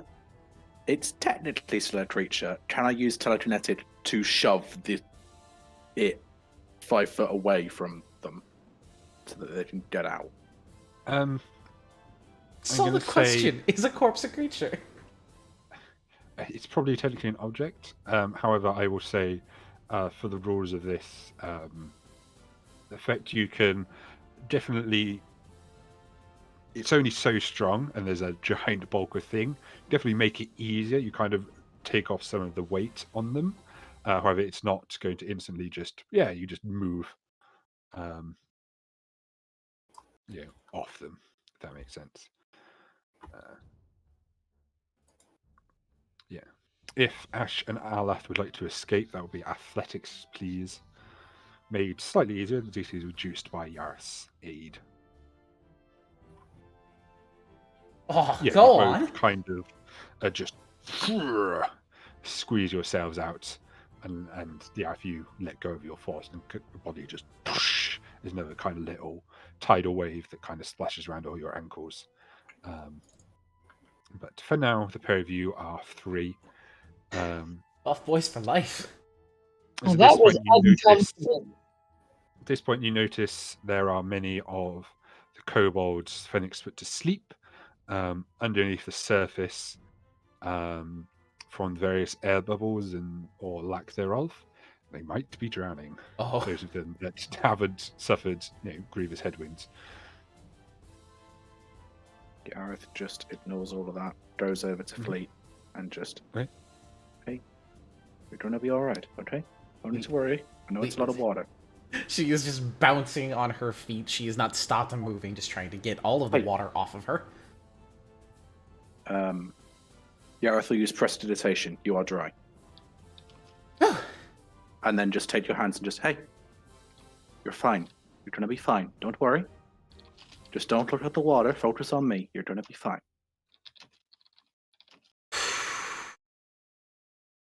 All right, we're okay. We're fine. We're fine. Everything's fine. Didn't get water in my lungs. Everything's fine. Whew, okay. We're good. We're fine. We're cool. Oh, we're You're fine. good. You're good, Fleet. Okay. This one. What do we do with it? Pointing to What the one? unconscious kobold sorcerer that is sitting at her feet. You mean the unconscious kobolds that Arlath has just blended? Well, there's No. the one that I have here, the leader type one. Yeah, so this one's unconscious. There's The rest are being these blended. three We have here an- Because will be unconscious but not drowning. Same for this one. wait, are we out of initiative? Because people are just moving. We are. Yes, you are broadly out of right. initiative. Phoenix is Um, over here looking for that one Yes, that ran. I said we'll move on to a minute. I was just finishing up with everybody else first. So, as I say, Olaf, are you going to blend literally every kobold you can come across? All except this dude over here. Okay. All the little kobolds, he has no faith that they even know anything worth knowing. So he's just Cool. gonna blend the remainders. You know to move over here to get these guys. Fair Yeah. point. These guys are all dead. Okay, yeah. So the only one still alive will be this sorcerer, and then the other one, which Phoenix is attempting to track. So Phoenix, you move round, kind of around the kind of curvature of the surface, top bit of this ringed island thing. You saw it going to this tunnel, so you kind of move around here, so you could kind of look out, I mean, see if you can I was notice it coming. extrapolating that he's probably running out, so I just move up to like here. Sure, whatever. You move to kind of have a look out. I'm going to need a perception check, please.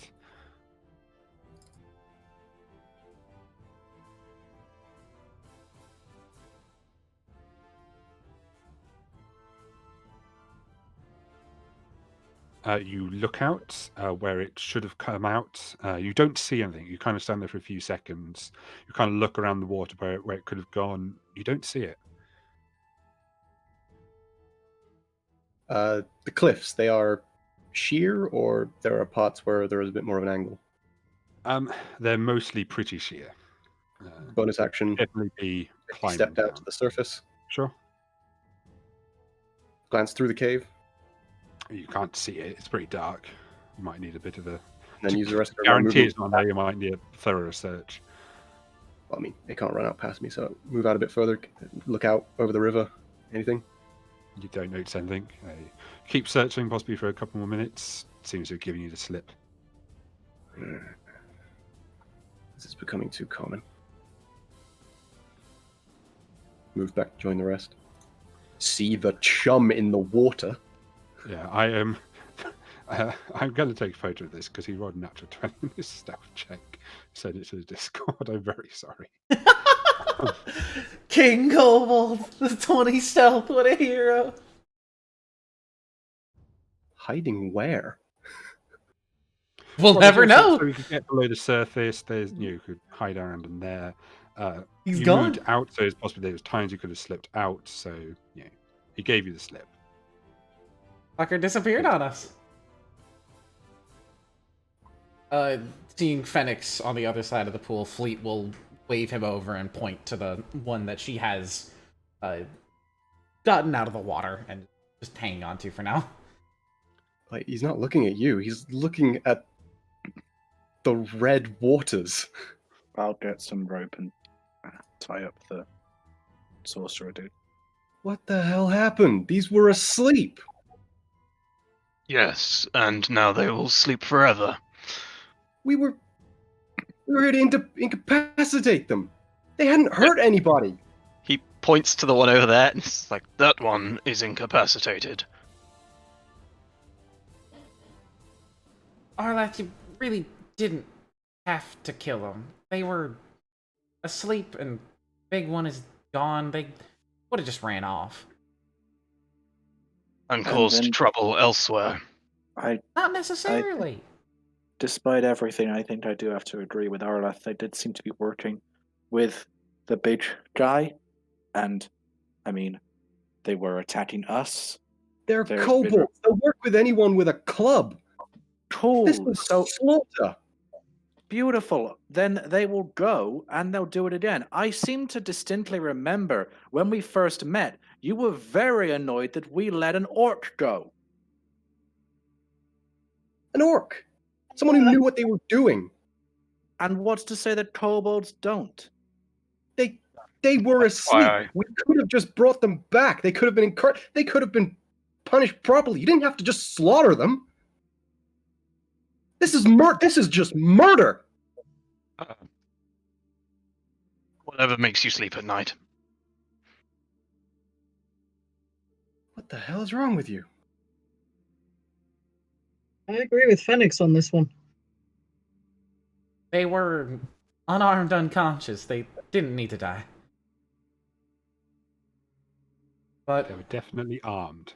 well, when they're asleep, they're probably not hanging onto their spears. Well, They I were guess. armed. They were disarmed and unconscious. sure. Phoenix will turn for now and sort his head by searching the island for boat. Anything that could transport kobolds to this island. You kind of have a bit of a throw search. You don't find anything in your boat. Based on the size of the giants, you gather they were probably carried.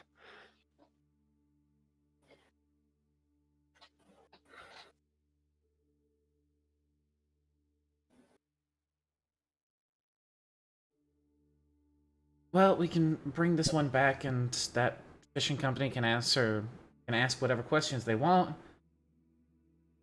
I don't think they'll be disturbing the boats that come through here in any time, so job done. At what cost? Says Ash, and she sort of heads towards Phoenix. He's just sat down on this beach. Can I just ask? We were told that these were bandits, were we not? We were told that they... Go ahead. No, you'd have been closer to Gareth.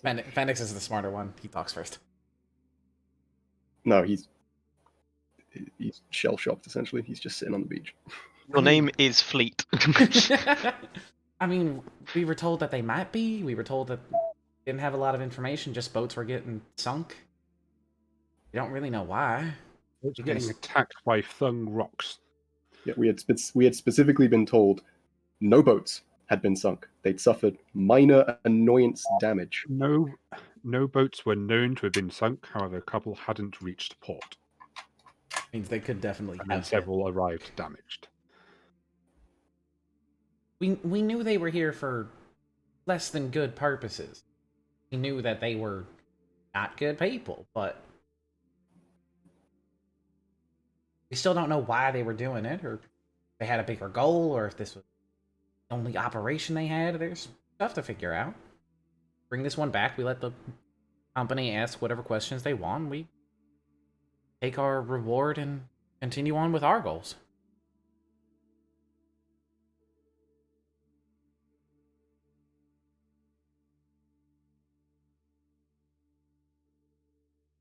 This was not an honourable fight. No, they definitely had a numbers advantage on us. Right, let's get out of here before this water walking effect wears off. Yes, please. I'd rather not swim. Right, you'll definitely have to regast it. You're probably getting close to the end of the hour by the time you finished all your post-combat discussions. I think we'll take our break here. So we're taking a quick 5-10 minute break. And Lumie's leaving.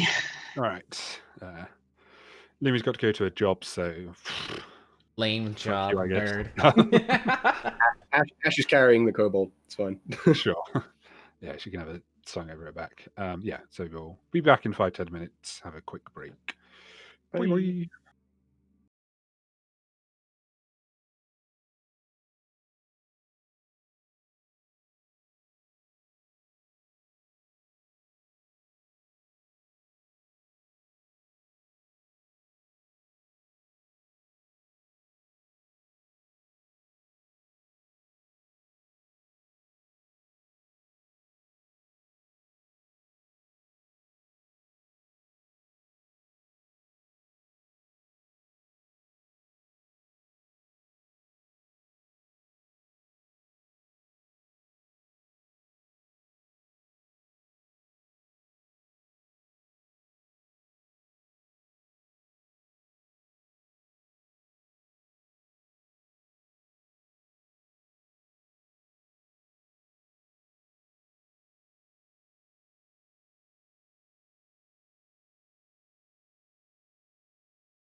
Hello, everybody. Welcome back to Gaecia. I hope you enjoyed your quick little break.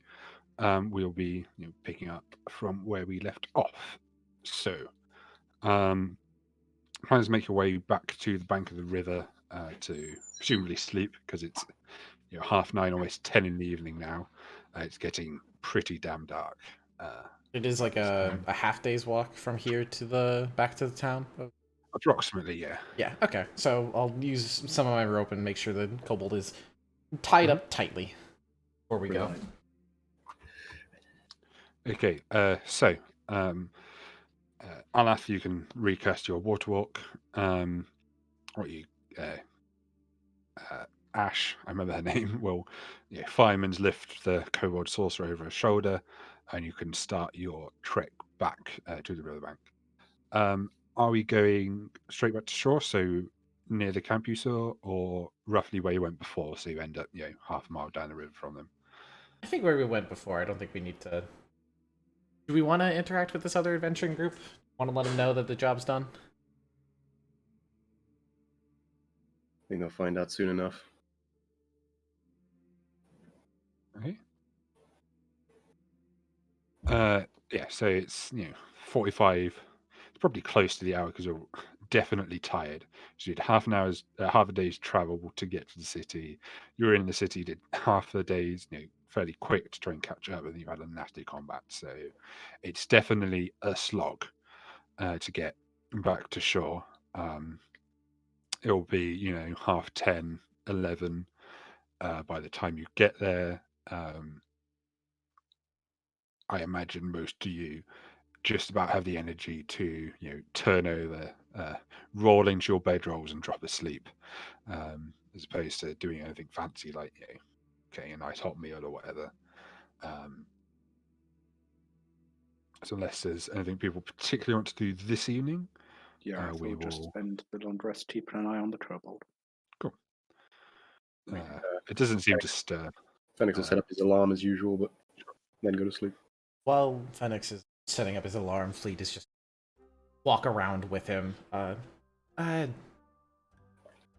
Look, I know what Arlath did may have been extreme, but they do make some points. The kobolds, they do follow anybody with a club, and carrying clubs usually aren't the good people. Fleet, I need to concentrate on this. I know, I'm hoping that you'll not be too... Fleet, I need to concentrate on this and not have someone talk to me right now. Okay. We'll chat later then.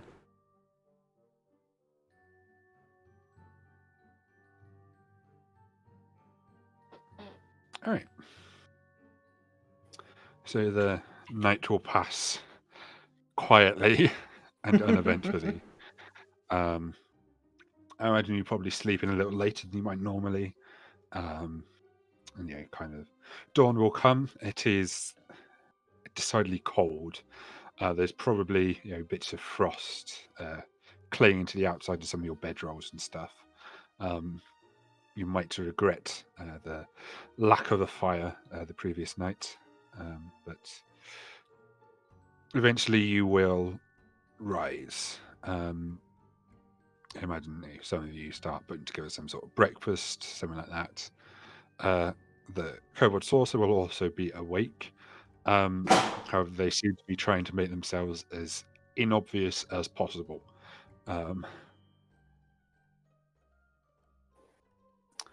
It's kind of as you're kind of finishing up on your breakfast, you will notice about 4 figures making their way towards you all, coming from the other camp. When they're about a couple 100 feet back, one of them will raise a hand and kind of just hail you. Yeah. Phoenix, do you want to help me talk to them? Sure.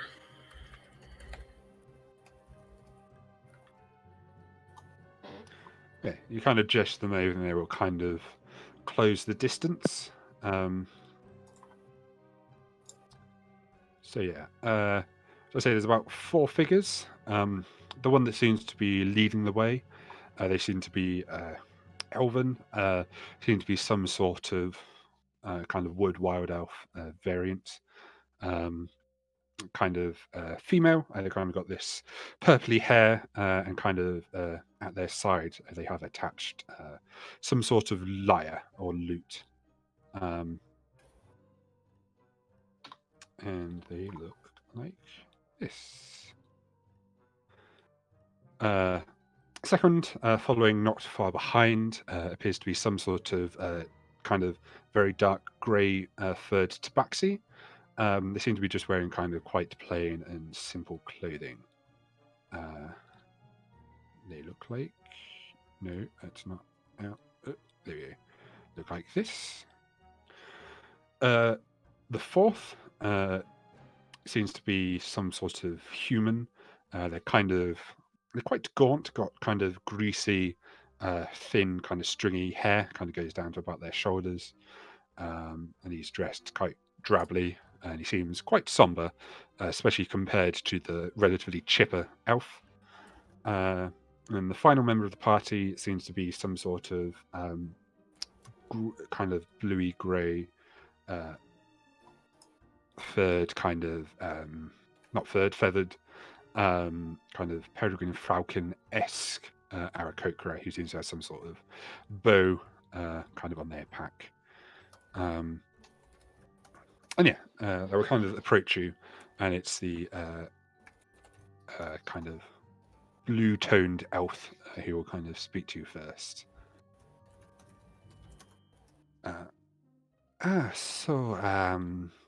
We noticed you last night make your way over to the island. I see you have a hostage. I assume everything went somewhat to plan.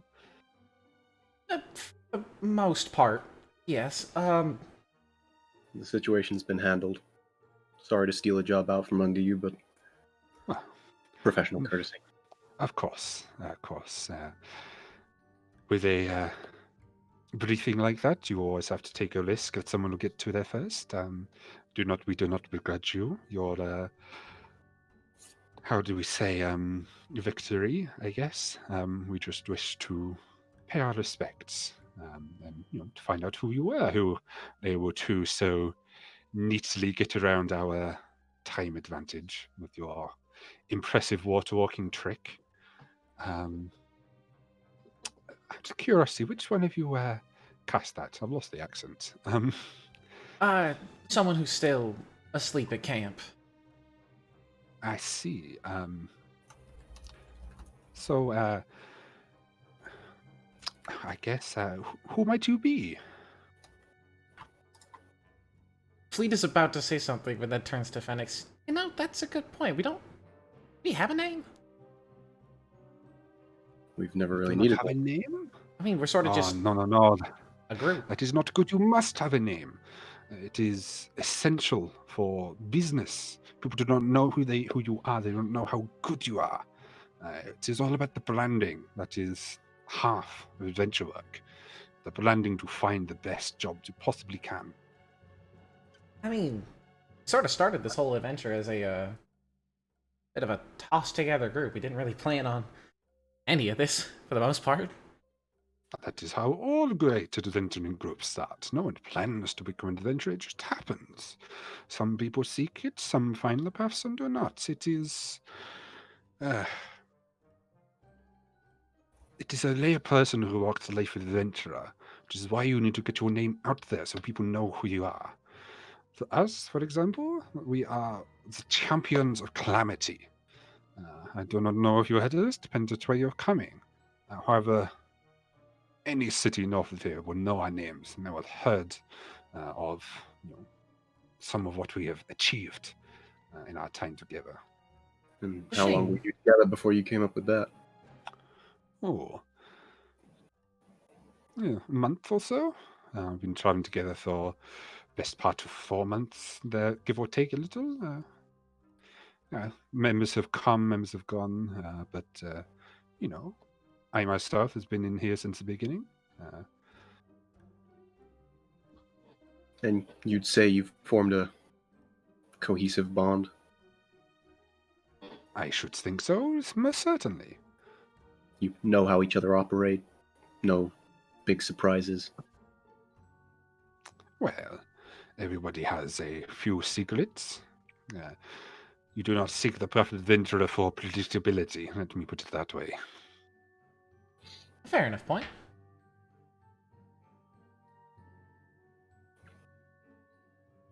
Well, I think that's something we'll have to consider with the rest of our members when we get back. I hadn't really thought about it. Of course, of course. No, we don't wish to keep you too long. Of course, we just wish to congratulate you, make sure there was no hard feelings, and that the job was decided definitely done.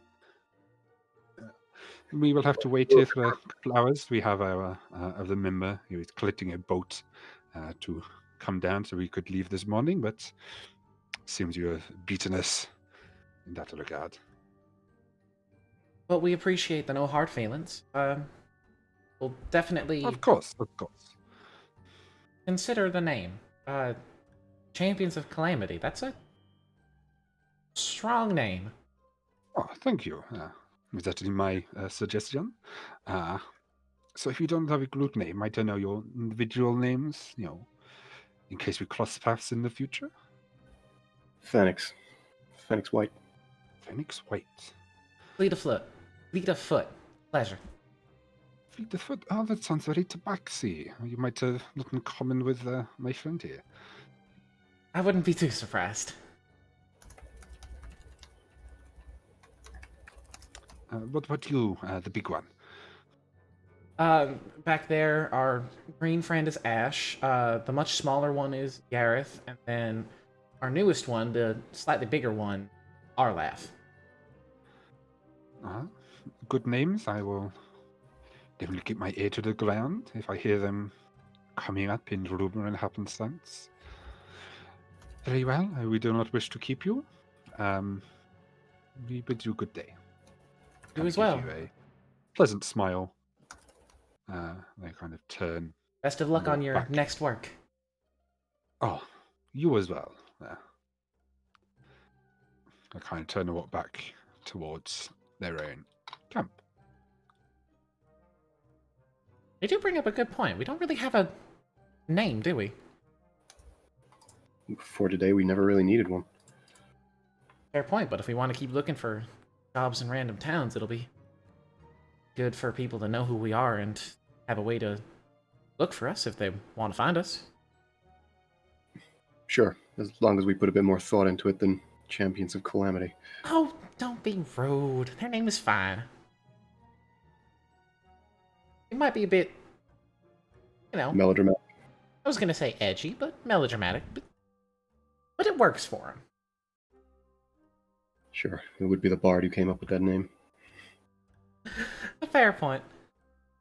Well, let's head back. We don't have too much time to waste. Like to collect our payment and keep moving forward. In contrast to last night, you'd notice Phoenix would crack a small smile at that.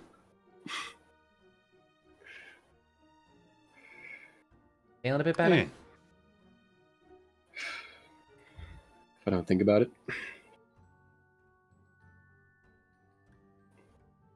Yeah, let's just get this done.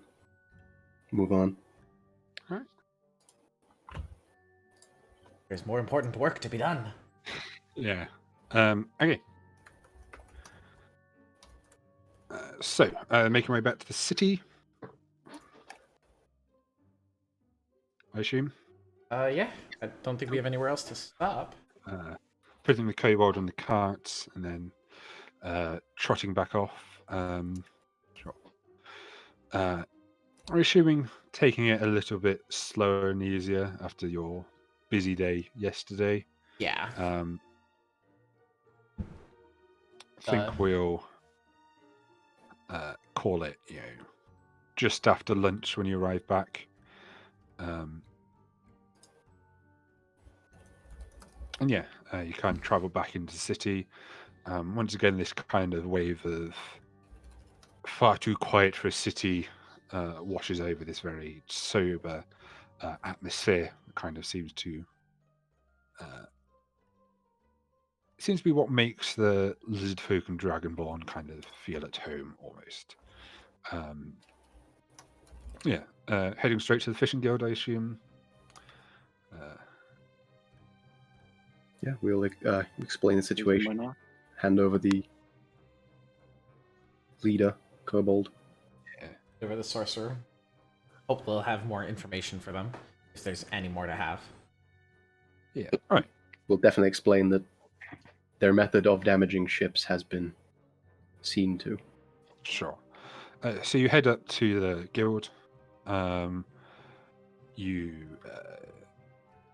You don't have to wait very long before you are greeted back again by the same lizard folk you saw yesterday. So I have been told that you are successful. Yep, we brought Word back proof. ahead of us? Well, what proof did you have? Wait, sorry. Word came ahead of us? Well, that is what you told the receptionist. Ah. Right, Is sorry. it not? I thought you might have some inside track. No, it's Alas, I do not have that privilege.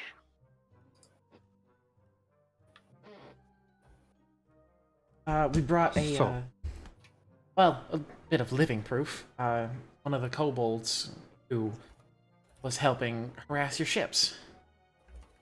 I see. It ended up He being... kind of looks you up and down. It takes more than one to operate a catapult. Uh, Were there any others? a catapult. Not exactly what I would describe it as. It was more of a we're using giant. it. Sorry, you were talking over each other. It was a giant. A giant? Yeah, just sort of chucking rocks. I see. There have been no giants in Cathania for, well, several millennia. This is a strange story. Well, I'm sure the... They were- Now, not that I am doubting you, but all you have for me is a beat-up kobold. who will must corroborate admit- the story. You are not truly honest of heart. You might have picked out any itinerant beggar on the street, got him to stick to your story and brought him. Is there nothing else? Well, another group of adventurers was nearby and saw us do it. I see. I assume they would be the others I sent. I Yes, the assume so. champions of calamity, as I'm sure they introduced themselves. Yes, that is what they call themselves. I am surprised you managed to beat them. They have quite a good history, from what I hear. Well, we're not half bad ourselves. Aside from a group who may or may not be found in the city easily, do you have any other proof at all? What else would If- constitute? Well, If I may as well. you no, say exactly you had this was a giant. Do you have any giant that any evidence that you interacted with a giant? The massive bruise over my face where a club hit me in the face. Other than that, even a A club? toenail is a pretty. It's a club the size of me, if not bigger. Definitely bigger. Any part of a giant is too big for me, and probably only my friend Arlath or my friend Ash here to carry. And even then, it'd be a slog. I would be happy to escort one of you fine gentlemen back, so you can see the giant's body in person. But do you know how big one of those is? It's a horrific thing to carry. It'll still be there if you want to check. A thing like that is going to take a while to decompose. You could send a ship through and it won't get rocks chucked at it. You seem confident. Incredibly. I will send a message to the ships anchored below the downriver to send one up past the island. It should arrive late this evening. Return tomorrow. I will have had a report from them by then. If they corroborate that they were not attacked, then I think that will constitute evidence. Is that agreeable? Perfectly. That sounds absolutely fine. You can find us in the Merifall Association Tavern. Very good. We won't head out until we get word from you. Well, it will only be to your disinterest. Is that the Kraken's whisper? Yes. I see. Very well, unless you have anything else to say. Or you wish to hear me interview the kobold? I'm sure you have your own methods. I'm not sure we particularly need to hear that. Very well. You may go.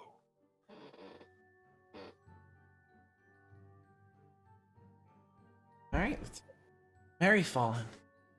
Get ourselves a bed for the night instead of, a bedroll with giant's blood on it. Luckily, we paid for one in advance. Yeah, you did. So it's about 2 in the afternoon. You've got a day ahead of you. Anyone want to do anything in particular?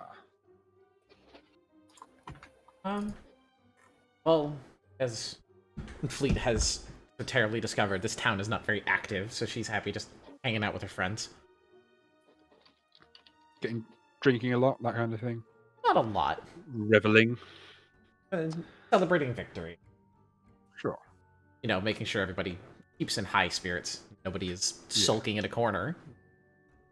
Okay. Cool. I'm not pointing fingers when I say that, Fennec, but I am concerned that he might be sulking in a corner. Yeah. Well, there's probably not a corner. So.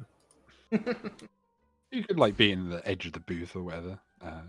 There's the general plan just to have a mellow evening of good food and drink in the tavern. Anybody else has anything they want to do? Don't think No? so.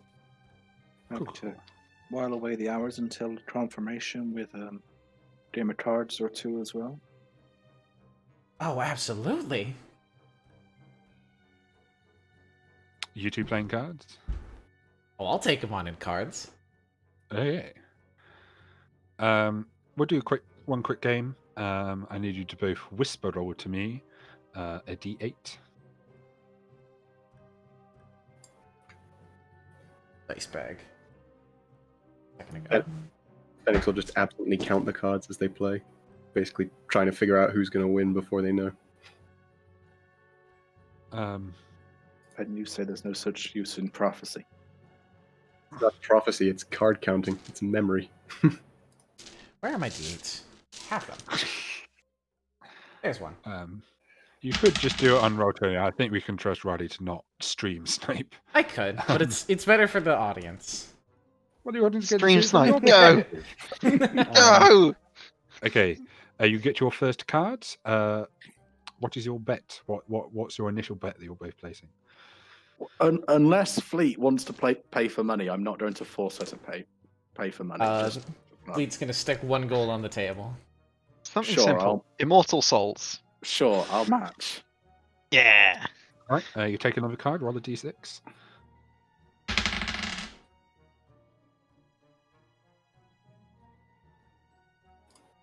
Anybody raising?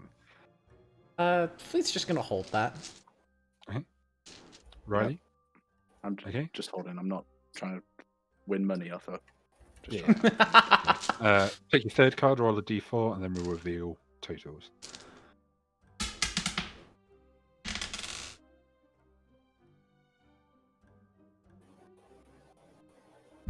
Okay. After the cards are revealed, Yarth wins.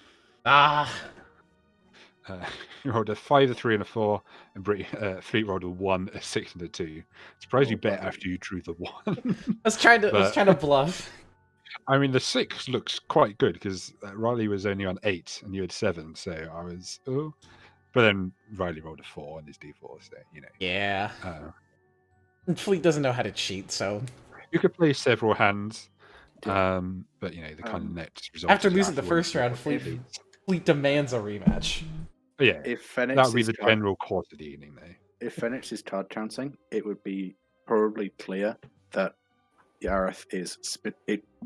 I'm going to make this abundantly clear. Definitely not cheating. Well, I mean, I can't card count off a single hand. Okay. Card count is only a thing that really works. You could probably get Phoenix to like shuffle and be the dealer.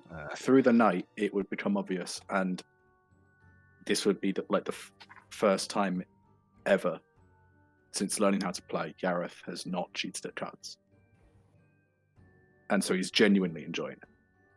Probably still destroying Fleet because Fleet doesn't understand how to like play the game.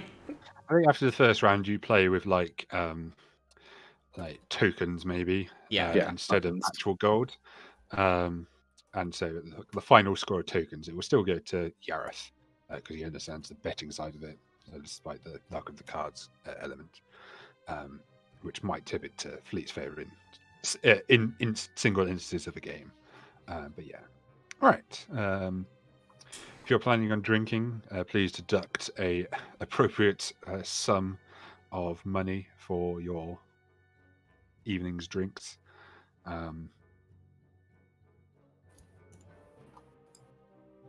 Right.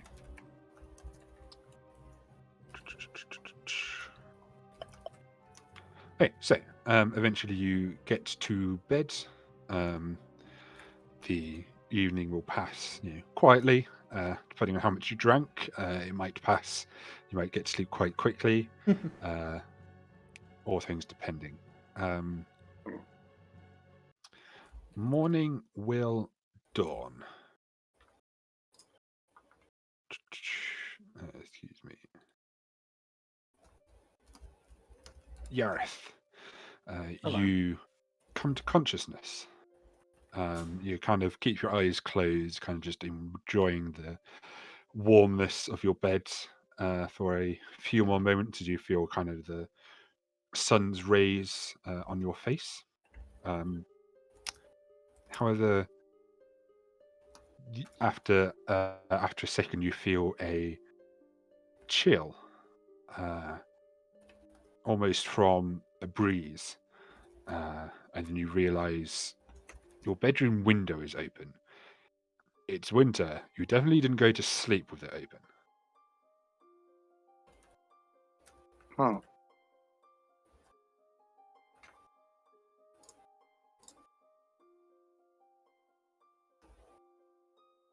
Go over to the window, see if there's anything like. Hey. You open your eyes to look around the room. So at that point, you see something that can only be described as incredibly strange. Imagine, if you will, a creature. Its main section of body is approximately the size and shape of a dinner plate. It seems to be some sort of fleshy mass. Descending from the underside of the plate is 15 odd, kind of stubby little bluish tentacles. Kind of sticking out the top, there are 2 eye stalks. The end of these eye stalks are quite piercing eyes. They both seem to be locked into yours. As you watch it, it kind of drifts down an inch or so, and you notice a gust of air being released out the bottom. You hear a soft as it bobs back up a couple of inches before drifting down again, and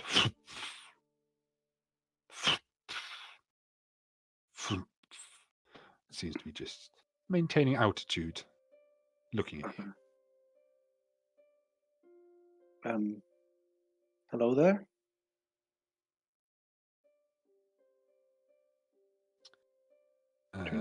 In the vault of your mind, Oh, You hello. don't hear words, but you quote unquote hear a general sensation of pleasant greeting. And the thing will kind of flump, twizzle around, and you hear a kind of almost chirruping noise, kind of in your Okay, head. we're doing It's not heads an then. Yara will telepathically just, hello? What or who are you, and how did you open my window?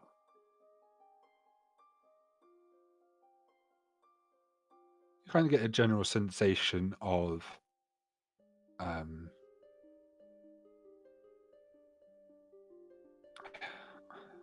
what's the best way to describe this? It gives a sensation of friendship. It wants to be or considers itself your friend. In terms of opening your window, it gives an impression of it just opened it. Fair enough. I don't exactly have a name. He gave me one last time. Are you sent from, just gestures to the buckle. And I believe the name is... I believe in meta, Fenix. Just, Fenix? Ferret, just to remind myself. Was it Asherak, the name that I was given last time? Ashrak is the Dragonborn you were sent to find in Cool. Rakatha. Not that one, then. So I'm just looking over my character sheet notes. Yeah. Oh, I can't remember what the name you said. Fuck. Not the knife top of my head. Cool. You say the name. Have you been sent by him? You get a general sensation of confusion and a lack of recognition. Okay. As you Did gesture somebody down to send the you? belt buckle that was, obscured by your blanket before, its eye stalks kind of one kind of stays looking at your eye, a second kind of glances down towards it. And then after it's gazed on the buckle for a second, the second eye stalk looking in your eye kind of just quickly, and it seems to be intently staring at the buckle. That seems to have gotten its incredible curiosity. Is this linked to why you're here? A general sense of maybe. Do you know who sent you? You get a sense of independence. Okay. Other than to be my friend, is there any other reason you're here?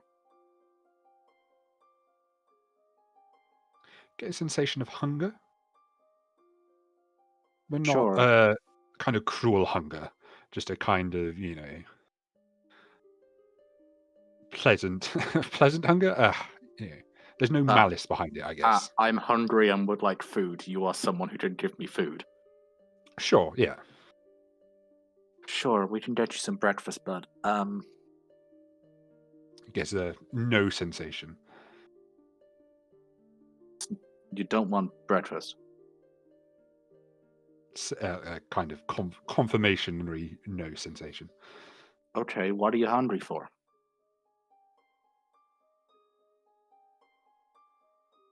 Knowledge? Energy? Magic?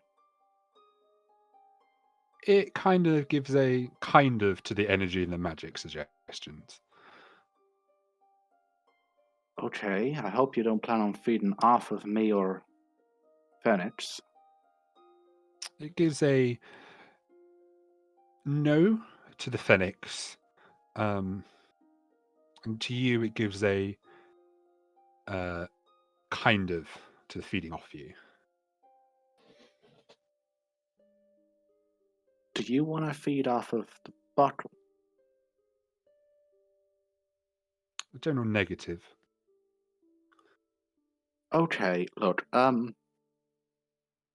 can tell that you want to be friends. Friends. It seems quite Wonderful. it's positive about that. I don't suppose you have any way of turning into something that's not you. Just other people aren't going to be too kindly to, no offense, otherworldly creature wandering around. rat or something? It gives a kind of general musing, I guess, sensation. Hang on. Oh, that's not worked. So I'm trying Unless to you bring can a turn picture up invisible. for the stream. It's not working. It kind of, its eyes drift back to the belt buckle, kind of curiously. Kind of floats close to you, and kind of one of the little tendrils beneath kind of stretches out, kind of just grazes the surface of the buckle. Get a very strong sense of curiosity, and then into almost glee as more tendrils kind of reach out and start almost caressing it more. And then you notice its form distorting. It's almost like it's being stretched into it. And then you notice its form just wiggles, and it just is almost absorbed by the buckle. It is no longer in front of you. However, you still feel the sensation of it being around in the vaults of your mind. Okay, that's weird. Can you, like, come out at all? You Or kind are of you just stuck in there now? kind of get a similar sensation, and then you kind of see it being stretched out from your buckle, and then boop, it is in front of you again, just floating. Okay, I'm going to try something absolutely bizarre and stupid here, but people aren't cue you to do it. Can I try? Right, hang on, no, wait, that's a bizarre leap of judgment. Are you? Right, no, right. Are you kind of linked now to the bottle and me? It's a general negatory. Okay, so I can't do, it's not that. Okay, so you're just here now. Cool. A general, yay, friends. Wonderful. Okay. So you're not a familiar, which is fine, and I'm glad of that because that's another mouth to feed. But you seem to want to feed. I'm confused. Right, I need food. Can you get back in there and I assume we can still talk when you're in there. The general, yeah, sure. And it'll kind of do the squeezing back into the buckle. Wonderful. It's not there. You've no idea where it is, but you feel its presence again still, in the vaults of your mind. Cool. Well, that's fun. I'll go downstairs and get some breakfast. All right. What the fuck? There we go. Managed to work it out. Yeah, so this is what it looks like for the people at home. It's an interesting fellow. Give it that. You make your way down to breakfast. You're probably a smidge later than the others. And yeah, everyone else is probably digging in. You can join them. You sleep well, Yareth? Ow. Yeah, I needed that last night. Oh. Yeah, how's everyone else doing? I'm doing fine. I was about to check in on Penix and Arlath. He just looks over to them a little nervously. How are they doing? I mean, Arlath probably, just being Arlath. He's as chipper as Arlath can be. Yeah. He gets to about. That's about as far into chipper as he can get. Arlath is feeling quite ch. You're not Not careful. Being treated right, you could go full choo-choo. Arlath becomes a train. Penix, are you feeling awake and not angsty this morning. Angsty's the wrong word, but I can't think of a better one to use.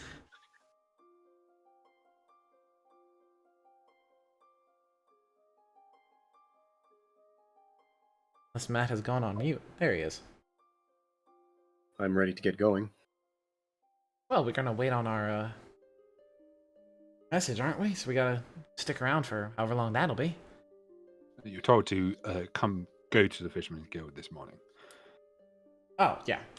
The ship was arriving late last night. And we're all set to go. We're out of here the sooner we're back on track.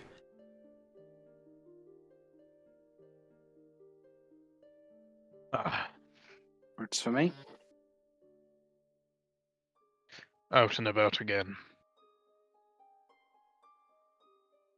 Back to the guild, so we get the heck out of this too quiet town. Yeah, as you kind of sit and enjoy your breakfast, you get a general vibe of an enjoyment of the pleasures of company. Just mentally, I'll just go. Glad you're enjoying yourself. You bizarre creature. Okay. You sit back out. You make your way back to the Fisherman's Guild. You won't have to wait too long. The lizard folk you met before will greet you again. So it seems that you have succeeded. The ship got through without incident. I have sent a message for the rest to continue on their journey. We are very grateful for your assistance. So, I believe this is rightfully yours. Kind of pushes the small chest over towards you. We'll just grab it and hand it to Phoenix because he knows how to count. He's good with money. You try and grab it, you lift it. Whoa, this thing's heavy. Okay. Ash, little hand. Fleet and Ash together can carry the chest a little more comfortably. I believe Ash has quite big hands. Lap. Like, Well, I'm not going to count it in front of the guy. It's rude. It's not even like counting for anything. We were promised a chest of money. Presumably, if there's money in the chest, we've got what we were promised. It's a heavy chest. There's certainly something in here. You didn't even ask to look in the chest before you came, so you have no idea what you're getting yourselves in for. Just one incredibly heavy coin in there. One giant bar of gold. Yeah, it's a lead-lined chest. That's why it's so heavy. But then there's just the one coin in there. There's just a note inside it that says "F-U." I thought it was going to be IOU. It's a neutron star coin. Jeez. None of us lifting that. Impressive. It's better than immovable rod. Sure. Anyway, do you wish to hear a summary of the kobold's testimony, or is that of no interest to you folks? I'd be willing to hear it. I gotta admit, I'm a little curious why they were there. Very well. As I expressed yesterday, giants have not been in Gaecia for several thousand years. And so, the sighting of one, even one as a minor, as a hill giant, is potentially troubling, although it is difficult to say. Nevertheless, I have reported it to the proper authorities, and there will certainly be something of an interest regarding this appearance. As far as the nature of its appearance, according to the kobold, he comes from a small village about 5 leagues north of the river, and possibly 2 or 3 west of the city, known as Maples Creek. It is a small lumber village collecting timber from nearby before it is transported into the city or to be used. It seems all the kobolds who were at the island lived in this village, worked before the giant came, destroyed several of their houses, and set himself up as de facto ruler of the settlement, demanding to be brought enough food to sustain him. Needless to say, the kobolds could not do very much to defend themselves and were too scared to go get aid for fear of what the giant could potentially do. They hoped if they just kept it fed, it would not cause too much damage. However, it claims one of the elders of the village who spoke giant let slip somehow of the wealth of seafood that is transported on ship up the river to the city. It seems this concept caught the giant's interest, and so, under duress, the kobolds were escorted to the river where they set up their ambush. And well, I believe the rest is self-explanatory.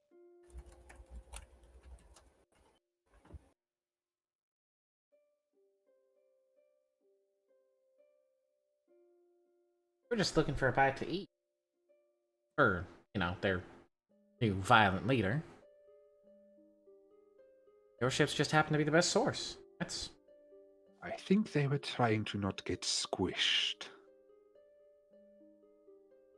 Venix is violently silent.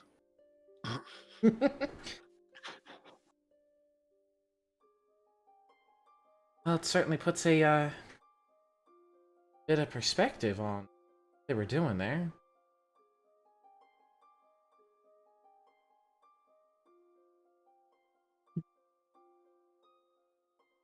Well, they're gone now, and there's not a lot we can do about it. Appreciate you sharing the info. We know you didn't have to. We'll be, on our way, I think. Very well. Good travels. Good shipping to you?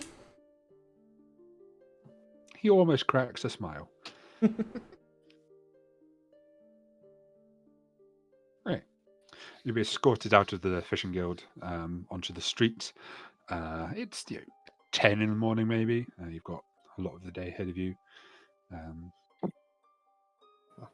Need to head back to the tavern anyway to get our horses and carts, so Sure. might as well put the money there. All right, yeah. So make your way back to the tavern. I assume you go up to one of the rooms before you open the chest of gold.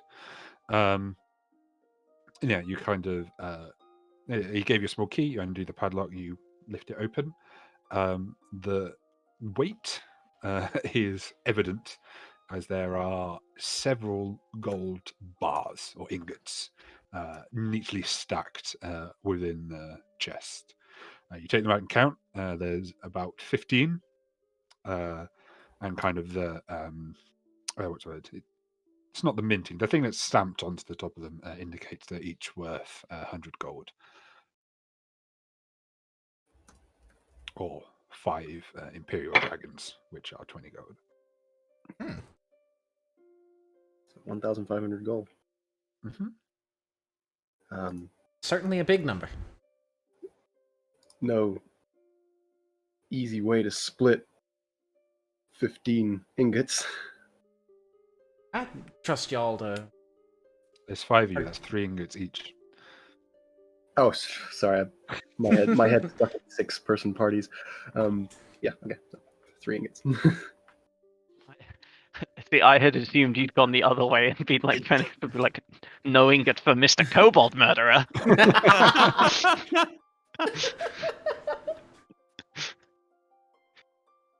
We'll just slide 2 of the ingots over to Phoenix. I know what you do is expensive, and what I do is relatively not. So, here.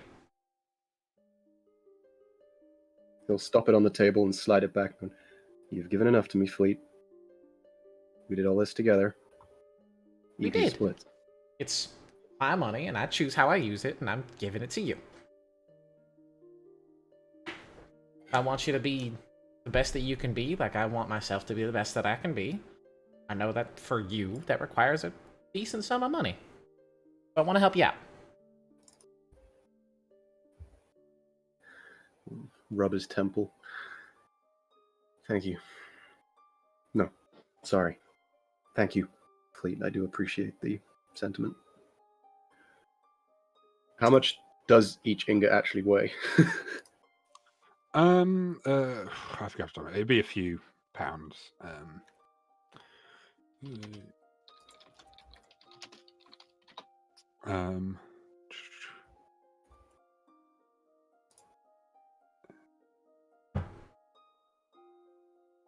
Yeah, it'd be about a kilo or so each, approximately. I have a bit of math. So a little over £2. So 2 pounds each. Okay.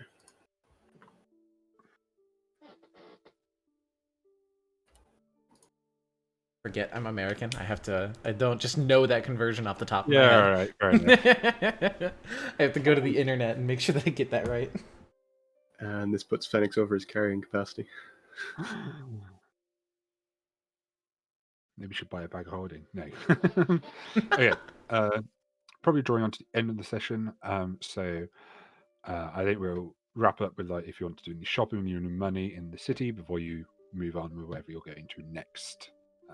Phoenix needs to expend some of this, so he Sure. will spend 3 of the ingots to just acquire 300 gold's worth of transcribing materials. Sure.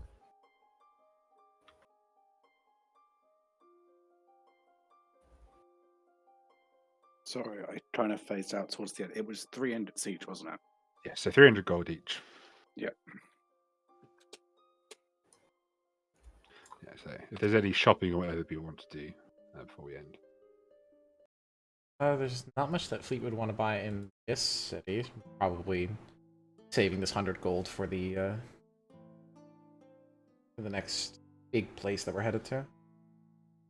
How much would it be to buy some silk rope?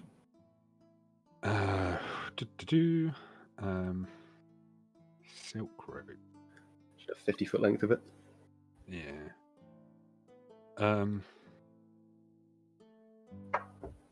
Probably quite expensive for a 50-foot rope. Because silk is not made in Gaecia.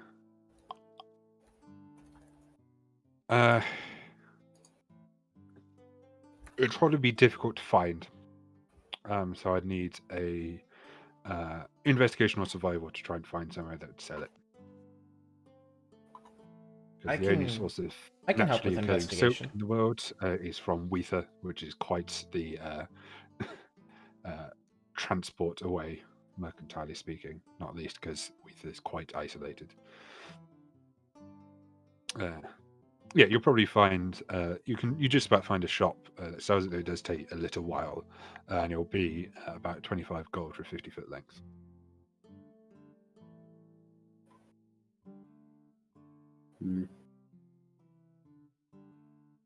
No, he'll pass. All right. It's a bit expensive. Yeah, silk is quite expensive in Gaecia. Anybody else for anything else? I don't think I have anything to spend money on, so no, I'm good. I can't think of anything either. All right. Nice. Nothing left in the city, certainly. Okay, so I think we'll be wrapping up there then for today. Okay.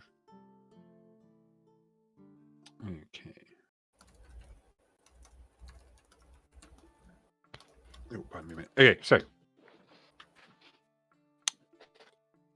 quickly before we end, we'll do inspiration. So, if anyone doesn't know, I like to give a quick little reward to players. So, you might have a particularly great RP or something, a good joke, or something you just rolling a godly amount of crits, that kind of thing. And so I like to have a little vote between players. They each vote for one other player who they want to have a point of inspiration. And then since we're streaming, we do the same thing with the audience. So the straw poll's already in the chat. Well done, Britty, for doing it in advance today. Learning. Getting faster every Yes. day. Okay, so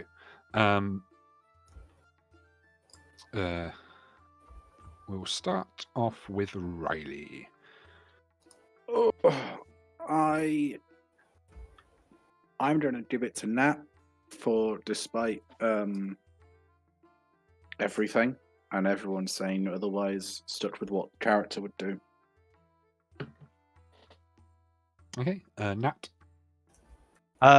My inspiration goes to the angry boy. Matt played out Phoenix's response fantastically, and I have Should multi-class into Barb. Yeah. Rage Wizard time. Britty. Yeah, this is a tough vote because I think everybody had something really good today. I think Riley had the nice moment of calming down Fleet along with interacting with this new thing that is now a part of the buckle. There was Nat's sticking to character guns. There was Matt's reaction to said sticking to character guns. I'm gonna have to give my vote to Riley though. Merci beaucoup. I think everybody did fantastically today though. Okay, Matt. Everybody but Fleet has won so far. So Flinging mine back in net, as people said. Took a controversial decision, but perfectly in character. I respect that. all right. So the player vote goes the way of Alath. So enjoy your juicy point of inspiration. Yeah, so we did say it today, but the way I roll it is instead of the typical PHP inspiration, is when you roll a die, a d20, you can say, "No, I don't like the roll. I want to re-roll it." It has to be a d20 you roll. Yeah. Okay, so a couple of things to say before we end. First of all, check out our YouTube. That's where VODs get uploaded, in case you're interested in looking at the VODs. I haven't released any for a little while, but that's because I've been working on something hopefully interesting, and that is a recap of our first 20 sessions.